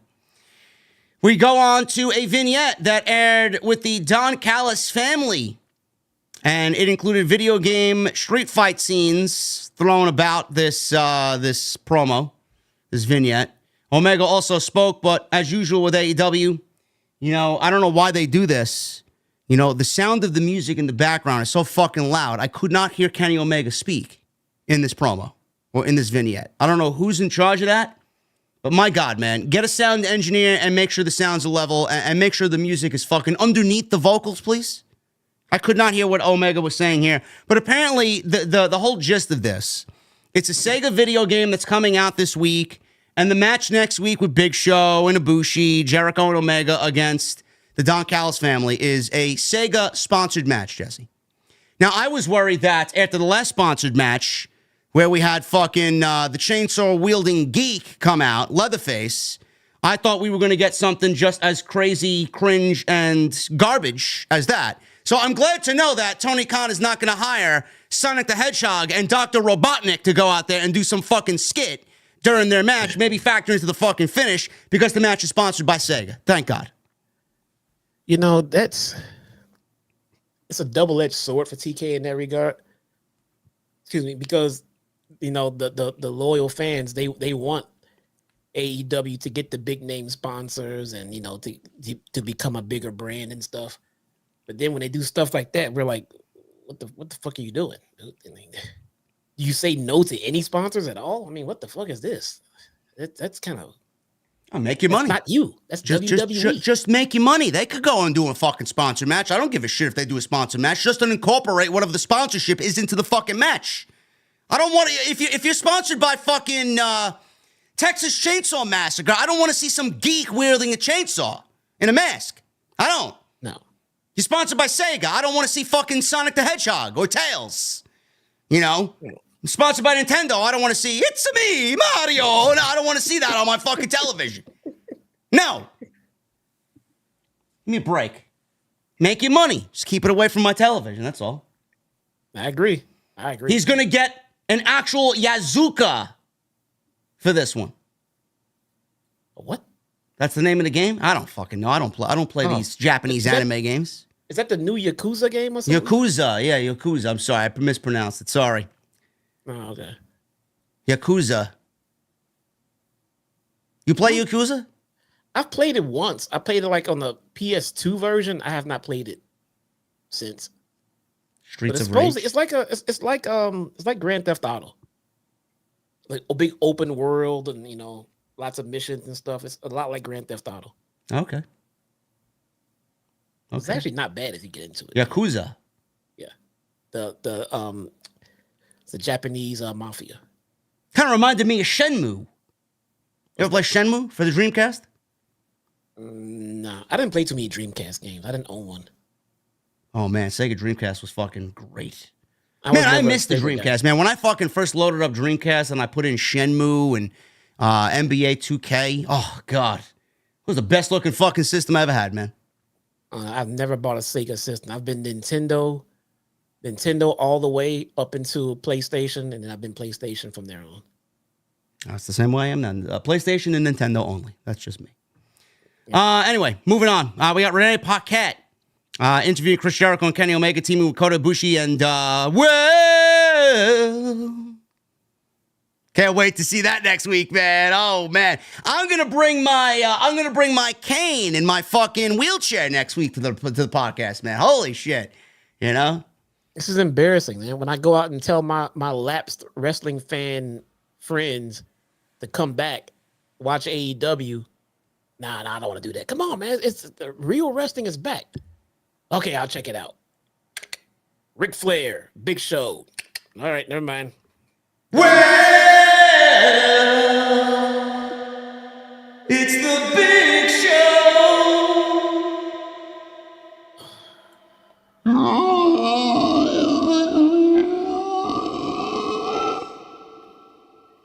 Is he getting any positive feedback from WMD? I'm sorry.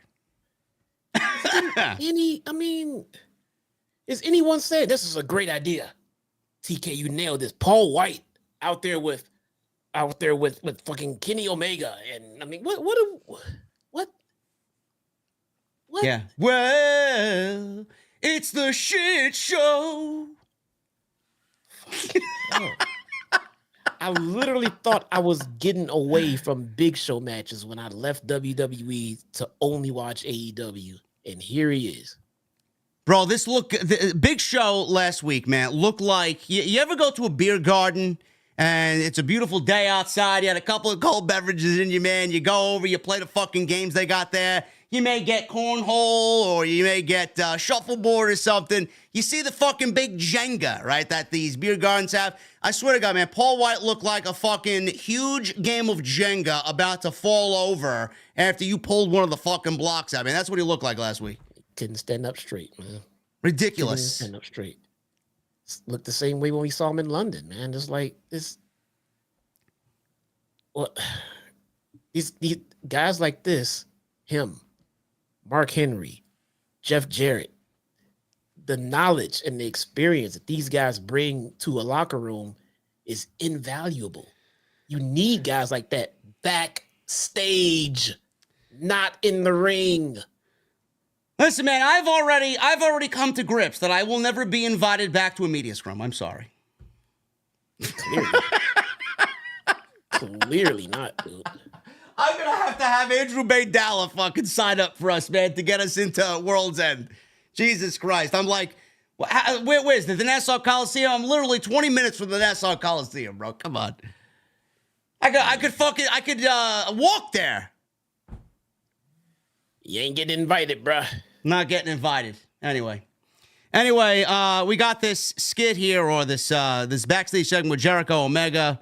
We got that, and apparently Matt Jackson and Nick Jackson have a problem with Kenny Omega and Chris Jericho. Matt Jackson says they were hanging out in the broom closet with the extras since Jericho's back is so big. Matt said he and Jericho have a cool name, the Golden Jets. Said another cool name is the Elite. Jericho says they didn't have his back when Will Hobbs was beating down Omega. Jericho said it was the four of them who helped get the company off the ground. True. Matt says they started the revolution and Jericho strolled in and cashed another big check. Well, that's when Jericho took a little offense to that. You know, when people want to say, you know, who the heart and soul of AEW is for the first 4 years, man, Jericho may be at the top or near the top of that list in every discussion. I'm sorry. He was the first big name that they needed to launch this company. They needed his name. They needed the in-ring work of the Elite, because Jericho will get you there, and then the in-ring work of the Elite will keep you there. Yeah. It was a fantastic equation, man. I don't think it was a perfect symphony. I don't think it would have worked out if all those pieces were not hitting the way that they did. Yeah, I agree. Jericho held that company on his back for the first 2 years, actually, and that cannot be overstated. So show some respect to Y2J for sure. Matt then says that, Jericho says it was four of them that helped get the company off the ground. Matt said, that Jericho kind of strolled in and cashed another big check. Jericho said he and Omega are two of the greatest, and they can beat the Bucks, one of the all-time great teams. The Bucks challenged them to a tag team match at Full Gear in their hometown of Los Angeles. Omega, was looking at Jericho, and Jericho likes the idea. Omega was a little hesitant to it. Jericho said if they win, they get the guaranteed tag title shot that they are currently sitting on, that commentary has not made a mention of since they won that title shot opportunity at WrestleDream. Matt says they'll take it further. He says if they beat the Bucks, Omega leaves Jericho and joins back with them. Omega said the Bucks are the greatest team, and he doesn't want to wrestle them. He says he's beaten them before, though. And he said the attitude that they brought into this room isn't right, and they'll take them up on the match. He says when they beat them, they'll maybe clean up their act and act like adults instead of sissy, whiny, bitchy children.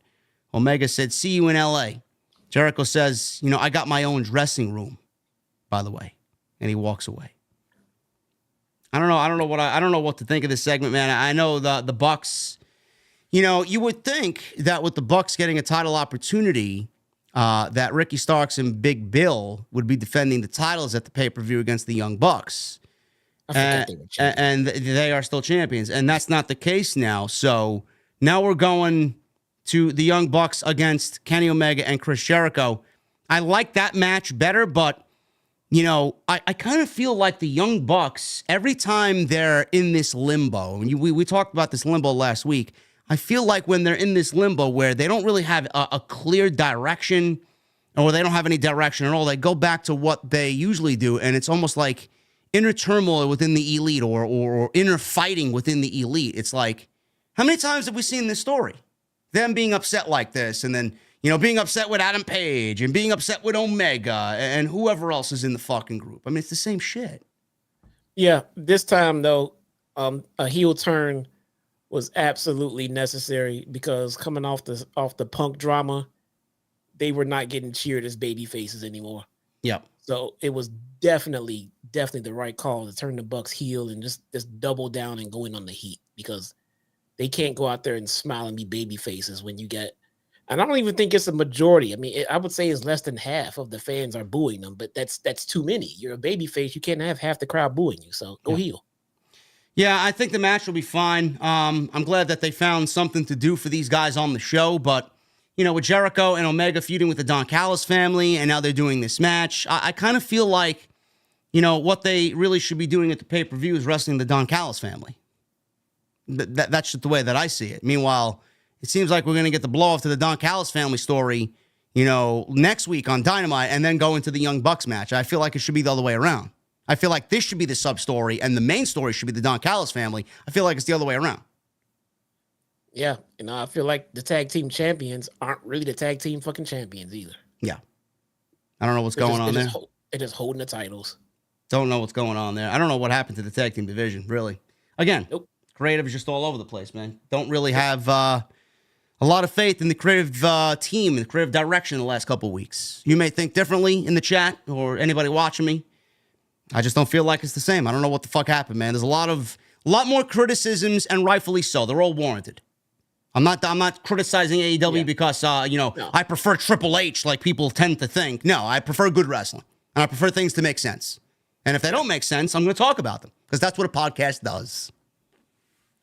Sorry, guys. If you're just joining the stream, I am really completely under the weather. I've been sick since Sunday, and I'm doing my best to hang in here. So if I'm dragging, I'm very sorry, but I am dying inside right now. Yeah, we'll kind of speed through the rest of this. We got a couple more matches here, and then we'll get to the super chats. Samoa Joe, he defeated Keith Lee, Ring of Honor Championship, or TV Championship, Ring of Honor TV Championship on the line here. And a lot of people were excited about this match coming on in. They banked this being a great Dynamite off of two meaty men going at it and beating the shit out of each other. The match did not disappoint. Neat. And these guys put on a great match. It was a great TV match. So we go to commercial break, but before the break, Joe was on defense. He then quickly turned to offense and started lighting up Lee with some punches. Leapfrog, drop down, massive crossbody by Keith Lee, send Joe to the floor. We go to commercial break. So we come back from break. Keith Lee is in the corner with Joe. Big strikes. Joe responded with a massive sit-out knee breaker. Lee tried fighting back, but a dragon screw floored him very quickly. So something I didn't really tend to think we would see on this night in this match, a fucking dragon screw by Samoa Joe on Keith Lee. So after that, that allowed Joe to really kind of get in on offense. Joe had some combination offense here. Manhattan drop, big boot. Lee was in the corner, and he was ready to counter the senton. Or actually, no, I'm sorry, was not in the corner. He was on the floor, and he countered the senton. And then he catches Joe in a release German suplex. So both men start slugging it out. Lee planted a charging Joe with a pop-up powerbomb for a very close 2 count. Lee wanted ground zero, his finish, but Joe got free, locked in the coquina clutch, and Keith Lee passed out, and the referee stopped the match. Now, today was actually Keith Lee's birthday. I thought this was going to go in the way of Keith Lee, and Keith Lee was going to win the Ring of Honor TV Championship. That was not the case. Joe got the clean win in an about 10, 11-minute match. Makes Mr. Keith Lee pass out. Post-match, Joe says he didn't want to come to Oregon to be the Ring of Honor TV champion. He says he's hungrier than that. He relinquished the title right there in the ring and said the next title that he wants on his shoulders is the AEW Championship, whether MJF likes it or not. I love it. It's also Julia Hart's birthday. Happy birthday, Julia Hart. Happy birthday, Keith Lee. Hooli said something interesting. Hooligan said the last time Keith Lee had a match in Portland was NXT TakeOver versus Dominic Dijakovic. That match was fucking great. That was 5-star worthy. That was a great fucking match. This was not up to that level. Not taking anything away from Joe, but Dijak is I don't want to say he's on another level, but they're just two completely different workers. What it is Lee and Dijak have insane chemistry. They're the best of friends. Every time they get in the ring together, they give us a banger, man. Yeah. Yeah, this was probably one of the best creative decisions that Tony Khan has made in several months. Ring of Honor should stay on Ring of Honor. I don't want to see anything Ring of Honor related on any AEW programming. I don't know why we constantly have this discussion. Keep that shit away. You got more than enough going on here that you're not even doing on this show, and you're only adding more confusion with Ring of Honor. It sucks. Get rid of it. Keep it on the app. Secondly, Joe focusing on the AEW Championship. Love it. Joe on Dynamite more often than Ring of Honor. Great. I can't hate that. This was a fucking fantastic move. Yes. I love it, man. And normally you would catch me saying, well, this is bad. This lowers the value of the title. He should be putting someone over to change it. This is different. This is different. Joe is moving on to bigger and better things. He does not have time for that title. They can vacate it and hold some kind of tournament or whatever and figure that out for ROH. For everybody that said that he should have put somebody over. Joe is greater than the Ring of Honor title. Joe made the title. Those titles don't mean anything. The Ring of Honor World Championship, love Eddie Kingston. Doesn't mean a fucking goddamn thing.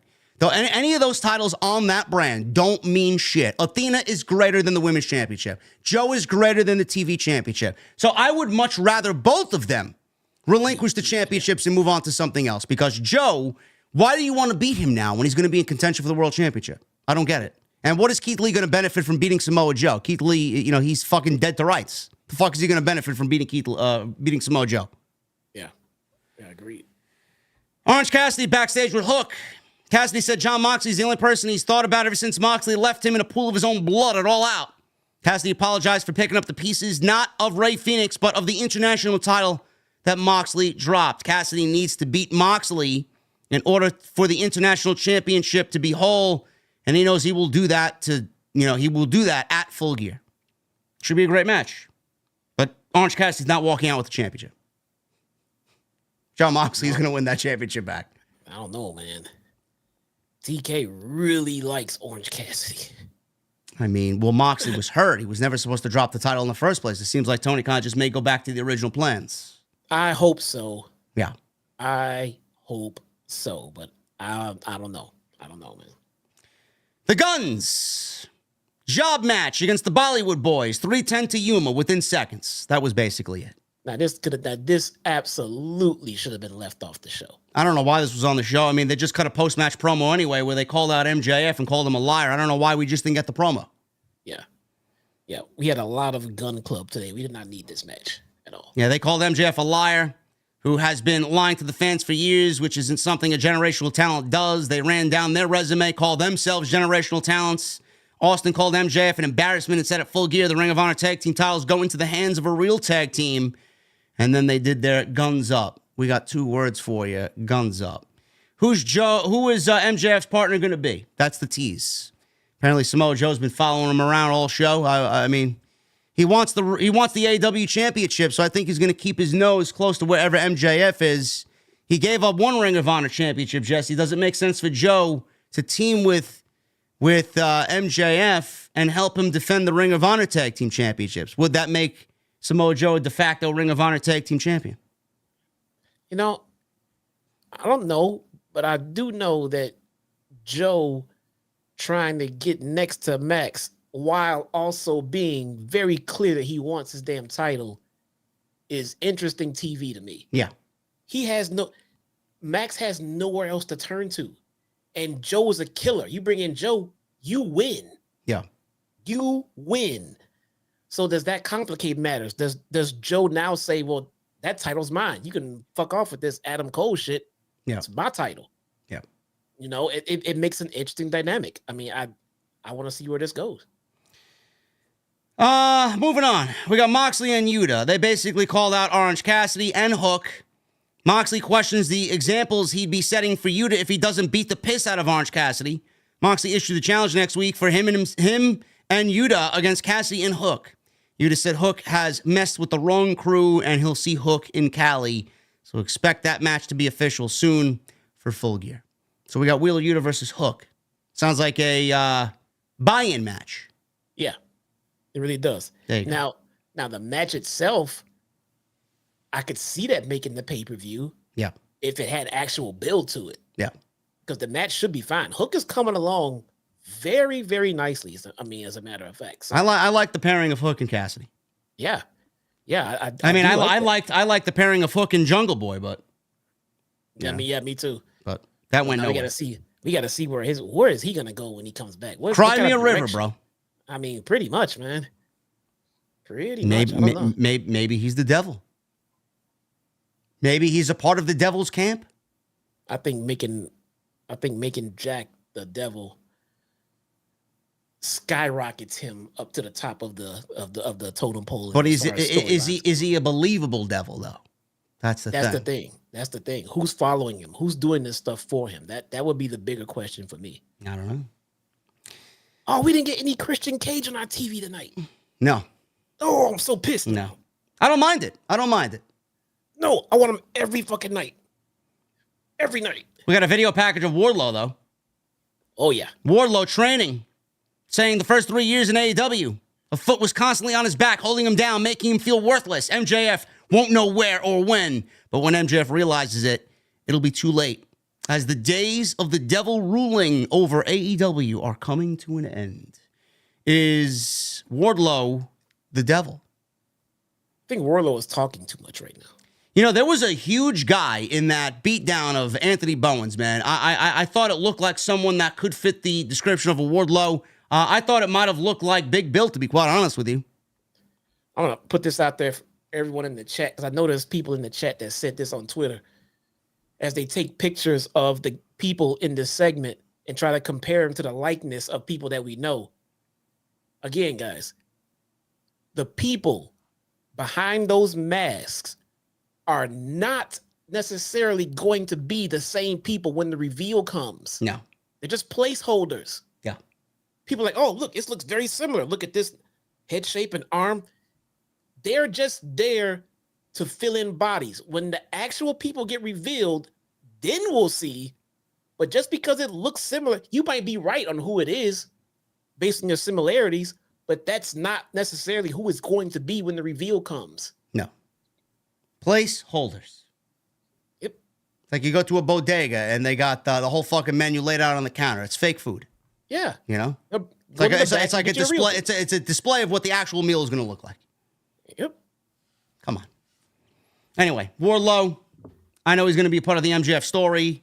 Probably will have a factor into the pay-per-view at the end of the year, World's End.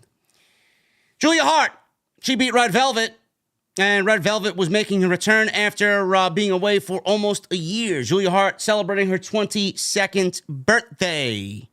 This was a very good match for the ladies. Not introducing Red Velvet to lead to her first match back shows you the importance that they find in Red Velvet. Clearly, they don't give a shit, being that they sent her out there in a fucking ice bath with basically nothing behind her. Sad. I just feel like they could have easily slid her into one of these storylines on a run-in or a surprise reveal. I mean, something. As opposed to like, hey, look, Red Velvet's back. And look, she lost. Oh, look, here comes Chris Statlander and, Willow Nightingale. I mean, you got no problem filming a 30-second vignette of Wardlow training. I mean, would it have killed you to do the same thing for Red Velvet? Something. Holy shit. Was there no film extra on the camera? Holy shit. I'll tell you this, though. Isn't Red Velvet a product of the Nightmare family? I think so, yeah. I think she is. Yeah. She was in that match with Jade, wasn't she? She was Jade's first real opponent. Was she getting the push that she got because of Brandy? Someone else who used to be here was making sure she got the push? Possibly. I sincerely think that not just Cody, but Brandy Rhodes as well. I sincerely think that Brandy may have been behind the push that the women were getting when they were getting it early on. And when she left, it feels like no one gave a single crap about the women's division anymore. No. Now, something's off. Something's been off for years. Yeah. Velvet looked good, and Julia looked good. I thought they worked very well together. This was, you would have never realized that Velvet was away for 9 months, and Julia is only getting better at 22 years old. She's coming along very nicely. We go to commercial break. Velvet was being beaten down. She started to make a babyface comeback, leg lariat, and a bulldog, charging double knees to the back of Julia. Julia was trapped in the ropes. Velvet followed with a standing moonsault for 2. She then ran into a cornerback elbow and then took Hart out with a iconoclasm. She got a near fall. Velvet was slow to get up. This allowed Julia to hit a thrust kick and go to the top for the big moonsault. Julia's got a nice looking moonsault. It's not the greatest moonsault that I've ever seen, but it is very good. And she gets a beautiful rotation on that. 1, 2, 3, and she gets the victory over Red Velvet. Post-match.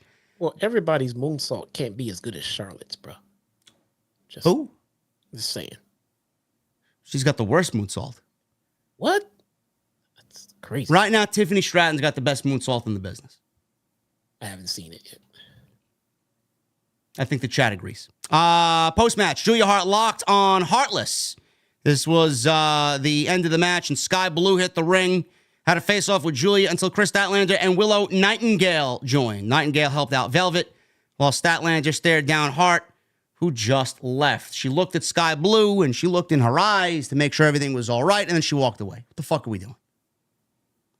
What are we doing? She wanted to make sure her eye makeup, Jesse, was on properly for this evening. Everybody came out and just looked at each other. I don't know.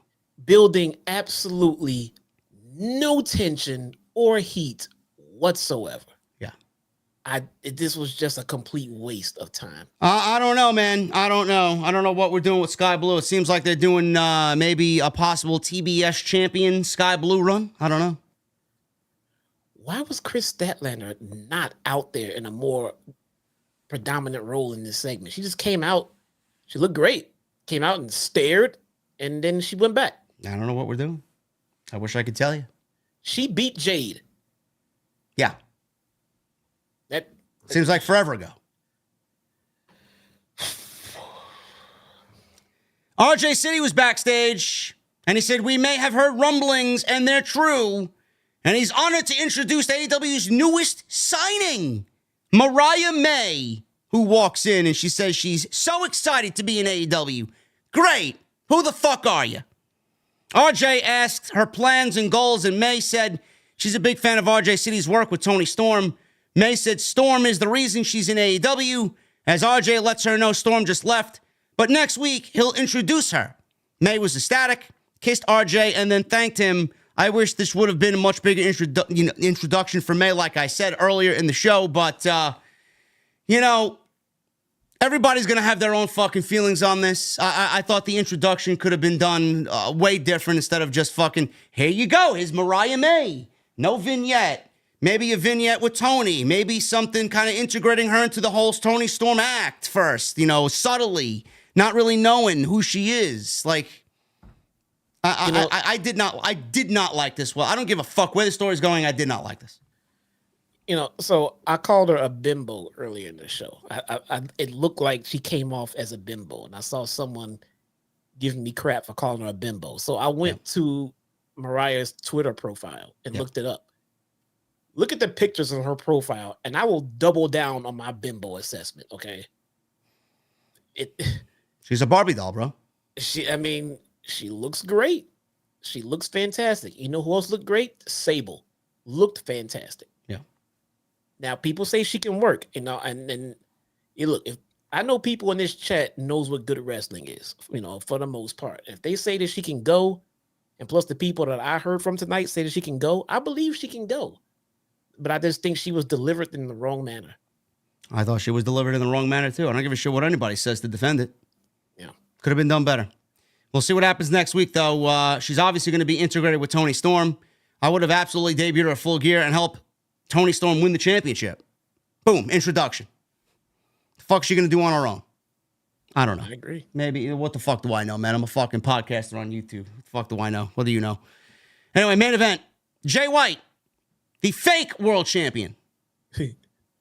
One-on-one with Mark Briscoe. Happy to see Mark Briscoe back on my television. Yes. We did not understand why this was the main event. We have no problem with what they delivered because it was a great fucking match. I will never complain about Mark Briscoe being on my television as long as he's in this type of role because he's always delivering bangers and he's legit as they come. Jay White, same thing. One of the best pro wrestlers on the fucking face of the planet. They had a great match here. Crowd was into it. False finishes were great. I got no complaints about this, man, outside of maybe questioning why this was the main event. Yeah, exactly.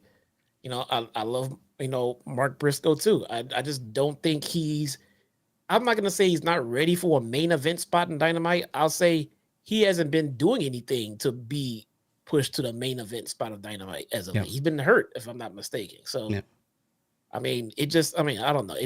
I would have done the MJF match last instead of this. Yeah. Something. I don't know why this went on last. Just for what? So we can get that after the match segment? We could have got to that any other way. The only thing that they really played up here was the fact that MJF showed up behind the Bullet Club at the end of the match and took them down and then teased getting his belt back. Meanwhile, you could have not did that, because we saw that last week, and give us the main event with MJF and Daniel Garcia, have them go out there for 20 minutes and deliver a banger, give them some extra time, and do the same thing that you did with MJF tonight, where he saw his guys get beat up in the back. Yeah. Could have did the same thing. This was a great match, but predictable. So we go to commercial break. Right before the break, Jay White hit a DDT. He was faking a leg injury, which was classic. He faked the leg injury, which allowed Bullet Club Gold to attack Briscoe right before the commercial break. We go to commercial break and come back. Briscoe was fighting off of a superplex and scored with a middle rope drop kick. So we got a nice strike exchange between the two. Briscoe was taking some chops from White. He kind of brushed them off and then unloaded some chops of his own. Briscoe was on fire here, making a babyface comeback. He took White and hit him with a neck breaker. Goes for recovery, gets a 2 count. Briscoe countered a Uranage into a Fisherman's Buster for another near fall. Jay White stopped that by raking the eyes and hit a dragon screw and went right after the knee of Mark Briscoe. Briscoe wasn't having any of that. Rolling Death Valley driver. Beautiful looking froggy bow off the top. 2 count. Briscoe went for a J Driller, but White spun out into a Uranage, and both of them hit a double down. So we go to the end of the match here. Briscoe was calling for his finish. White backdropped out of a J Driller, connected on a sleeper suplex, followed by a brainbuster. Briscoe chopped away out of the Blade Runner, but couldn't dodge another sleeper suplex. And then Jay White with the straight jacket, brainbuster, and then a Blade Runner put Mark Briscoe away for the 1, 2, 3. Great match. Post-match, MJF's music hit. Bullet Club looked up at the entrance ramp thinking that he would come down there. MJF showed up from behind, and he had the Dynamite Diamond Ring. He knocked out the Guns. He knocked out Juice Robinson, and then he had a stare-off with Jay White. He quickly bailed with the title. MJF took the microphone and said, "Playtime is almost over with Jay White dressing up as the top guy." He said he'll go down as the greatest AEW champion of all time, as White will have to kill him to beat him. For the first time in his life, MJF is fighting for everyone on the journey with him since day one. MJF isn't just a scumbag, he's the fans' scumbag. And he says he's going to be the first man, or will White be the first man to pull the trigger on him at Full Gear? No, I don't think MJF's losing the championship. All of a sudden, the lights go out. We saw the Acclaimed and Daddy Ass in the back on the big screen being beaten up by 4 masked men backstage who were visibly larger than the last time we saw them beating up Jay White. And Different people. Different people. Anthony Bowens was launched through a glass window that was conveniently just there, office window. He went right through it. And then we got the camera cut to the Devil, then back to the ring as MJF sprinted to the back frustrated. He got back there. The guys were gone. All of a sudden, Samoa Joe walked up and said, "It looks like the champ is running out of friends." And then he laughed and walked off to end the show. So it looks like Joe is going to be teaming with MJF for the pay-per-view, which I don't mind. But, you know, I said in the beginning, you know, Jesse said it still could be MJF. I think that would be terrible if he's the Devil. But it almost seemingly was kind of, I guess, revealed tonight that MJF is not really the Devil, because he ran back there and these guys were attacking his boys in the back while he was out in the ring. Yeah, it seems like the perfect alibi setup. Oh, I came back here because I was so concerned. Yep. Because we know about MJF's past, we don't know if we're being just completely worked over by this babyface gimmick, or he's actually genuinely leaning into it. Because if he turns heel, for me, it kind of messes up this whole Samoa Joe dynamic now at this point. Yeah. So I'm hoping that this is a true babyface run. He's not going to be turning heel anytime soon. If that's the case, he definitely cannot be the Devil. So We'll see, man. Anyway, guys, I appreciate you hanging out with us tonight in the live stream chat. And we're going to get into the super chat. Jesse, I'm going to leave it up to you, man. Do you want to hang out, or do you want to hit the bricks and go rest, man? Bro, I would love to hang out and shoot this shit with you guys. I got to get out of here. I am feeling like death right now, man. There you go. Jesse's going to head out of here. He'll be back with me next Wednesday, hopefully feeling a little bit better. Are you covering Impact tomorrow? Yeah, man. Got to get to work, bro. I'll be covering Impact tomorrow night. What does it come on? 9:30 tomorrow evening. Check out my YouTube channel for the coverage of the Bound for Glory Fallout show. There you go. All right, bro. Go get some rest. Then we will get into these super chats here. All right, man. You guys take it easy, bro. Take it easy, man. We're gonna get into these super chats, guys, in just a little bit. I am going to go upstairs to the OG venue in just a second. There you go. I already had this shit planned out, man. Already had it planned out. Let's get into these super chats, man. Follow me on social media at JDfromNY206. Twitter, Instagram, TikTok, and Cameo. Make sure you guys hit that subscribe button down below. Turn on the bell for notifications. Make sure you go check out all the other content on the channel. Plenty of it, including last night's great Tuesday Night Titans number 21 with Andrew Bidala and myself. The best new debate pro wrestling talk show on the net. Tuesday Night Titans. And make sure you guys go check out my sponsor for tonight's show, DraftKings. Use that promo code JD from NY. Bet $5 and get $200 back in bonus bets. Joseph Taylor with a $10 super chat. JD Jesse, your favorite Randy Orton match when he was the Legend Killer, Mick Foley. Michelle Moran with a $2 super chat. Most of tonight's matches were pointless, no story. But they had story come out of them. That's what typically AEW does. Stick World Mayor with 23 months. JD, I had my neck surgery today. C4 through C7 disc replacement. I'm a hashtag neck strong VIP. I'm in pain, but you know I'm going to be at the venue OTS for life. Stick World. That means a lot to me, brother. The fact that you got neck surgery today and still are at the venue having a cold beverage. Throw up those prayer emojis for Stick World Mayor, man. Get them up. Thank you, brother. Hiru with a $5 super chat. Mariah May deserved a better debut than that.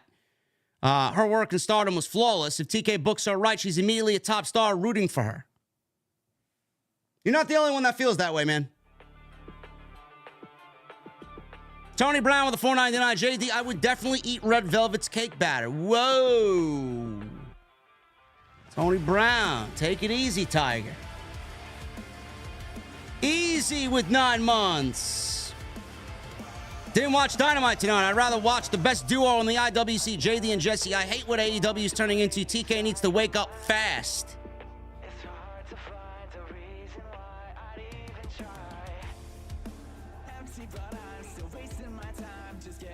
Jason Barker with 15 months. 15 months in the venue, still bringing in the bombs. Live chat, bringing the bombs, the likes, the subs. And what are you guys drinking? Thank you, Jason. Devoted with 15 months. OTS for life. Much love and respect. Thank you, Devoted. Tyler with a $1.99. What if the devil is Kyle O'Reilly? Could be. Justin Phoenix with a $5 super chat. Jesse, hope you're feeling better, man. Much love, JD, Jesse, Drew Chat, and Adam. Cheers, OTS fam. Thank you, Justin. Mel's Match Chat with 31 months. Hey, JD, Jesse, I hope all is well. And Jesse, I hope you're feeling better. This is for Jesse. Thank you for getting me hooked on TNA. And I love you both. Thank you, Mel. Jason with a $5 super chat. AEW Dynamite was cooking, but it was ramen noodles. Let's be honest.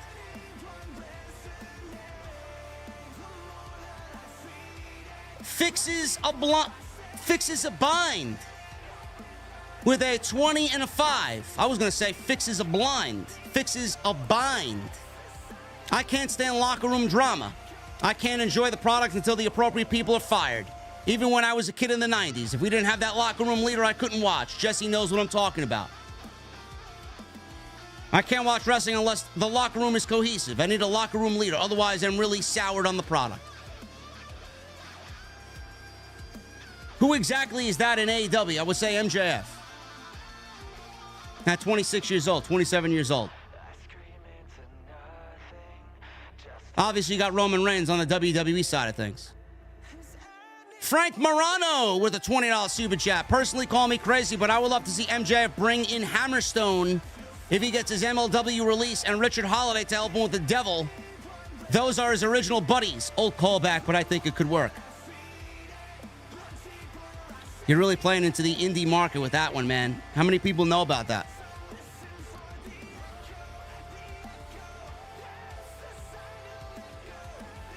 Will Chisholm with the $2 super chat. The women's stuff is not helping AEW get Julia. And if Mercedes may be signed, I don't know what Tony told her to get her the way women are. P.S. Shida looks like she didn't want to be there. I don't know what Mercedes is going to do if they bring her in. I really don't. Cake with a $5 super chat. I'm seeing more and more people think the Devil is Jack Perry. If the Devil is Jack Perry, JD has to say deep dish pizza is better. Bro, Jack Perry would be an underwhelming Devil.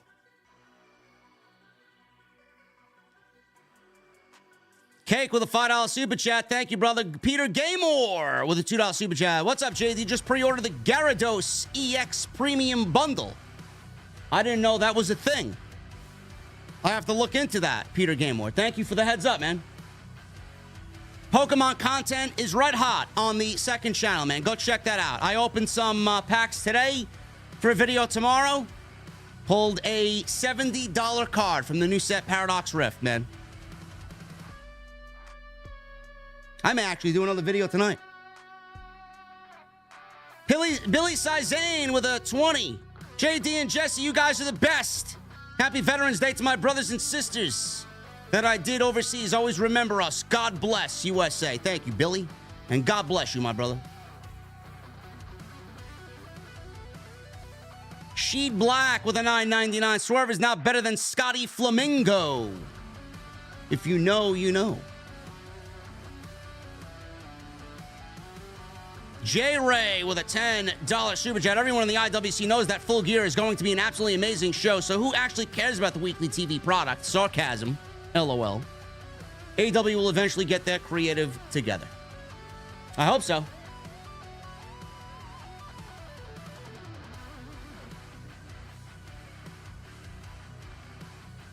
The Cake with the $2 super chat. Thoughts on the Zelda movie announcement? What Zelda movie announcement? What are you talking about? Now I gotta Google this.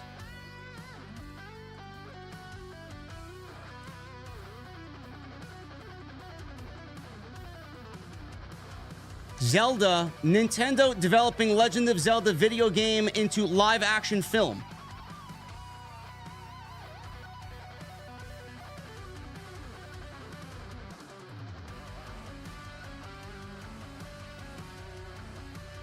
I don't know, man. If it's as good as Mario was, I thought Mario was fantastic. Super Mario Brothers, I thought that was a great movie. It's gotta have an evil vibe to it, you know. It's gotta be. It can't be as comedic as Mario was. It's gotta be fucking rich in that Zelda just epicness, you know.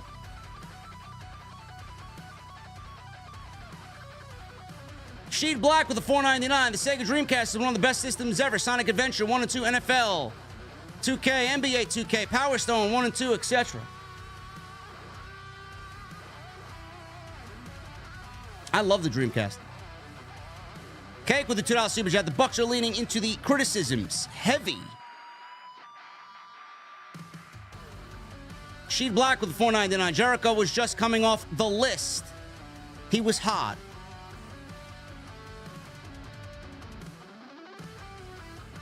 J Ray with a $5 super chat. Thank you to Jesse for appearing tonight. Due to not feeling well, your opinions are appreciated, and you and JD are a great combo. Feel better soon. Thank you, J Ray. Clyde AF with a $19.99. First ever super chat. Long overdue. Been subbed to your channel since 2016, and I've seen the channel's growth. I want to give a big shout out to you, JD, and your current and future success. Shout out to Jesse and Andrew as well. Clyde, appreciate you, man. Hopefully that is not the last we see of you in the super chat, man. Jay Ray with a $5 super chat. The original Xbox with Duke controller is the Sega Dreamcast 2. Microsoft changed the branding to Xbox due to Sega copyright issues. Interesting. Did not know that. Hiru with a $5 super chat. Why does Moxley need the international title? Why is Takeshita not taking that title off Orange Cassidy? I'd rather see that. Me too. Everything is backwards. Joseph Taylor with a $5 super chat. JD, with NXT going to the CW next year, do you see WWE being assholes and putting NXT on Wednesdays again to compete with Dynamite? Joseph, you got to watch TNT. Andrew Baydala and myself talked about this last night. Yes, there is a possibility, and I do think WWE is petty to do that. Yes. Cake with a $2 super chat. The main event felt like a collision match.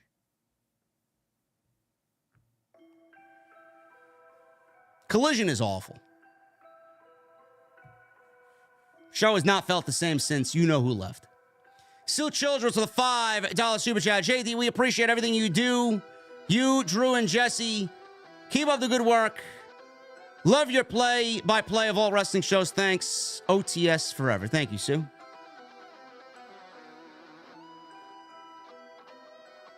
And Joey Clemenza with the 23 months in the OTS venue. 1 month away from that 24 months in gold microphone, Joey. What's up, JD? Speaking of movies, what are your thoughts on the A24 Von Erich movie? It's supposed to be dropping next month, The Iron Claw. I can't wait, man.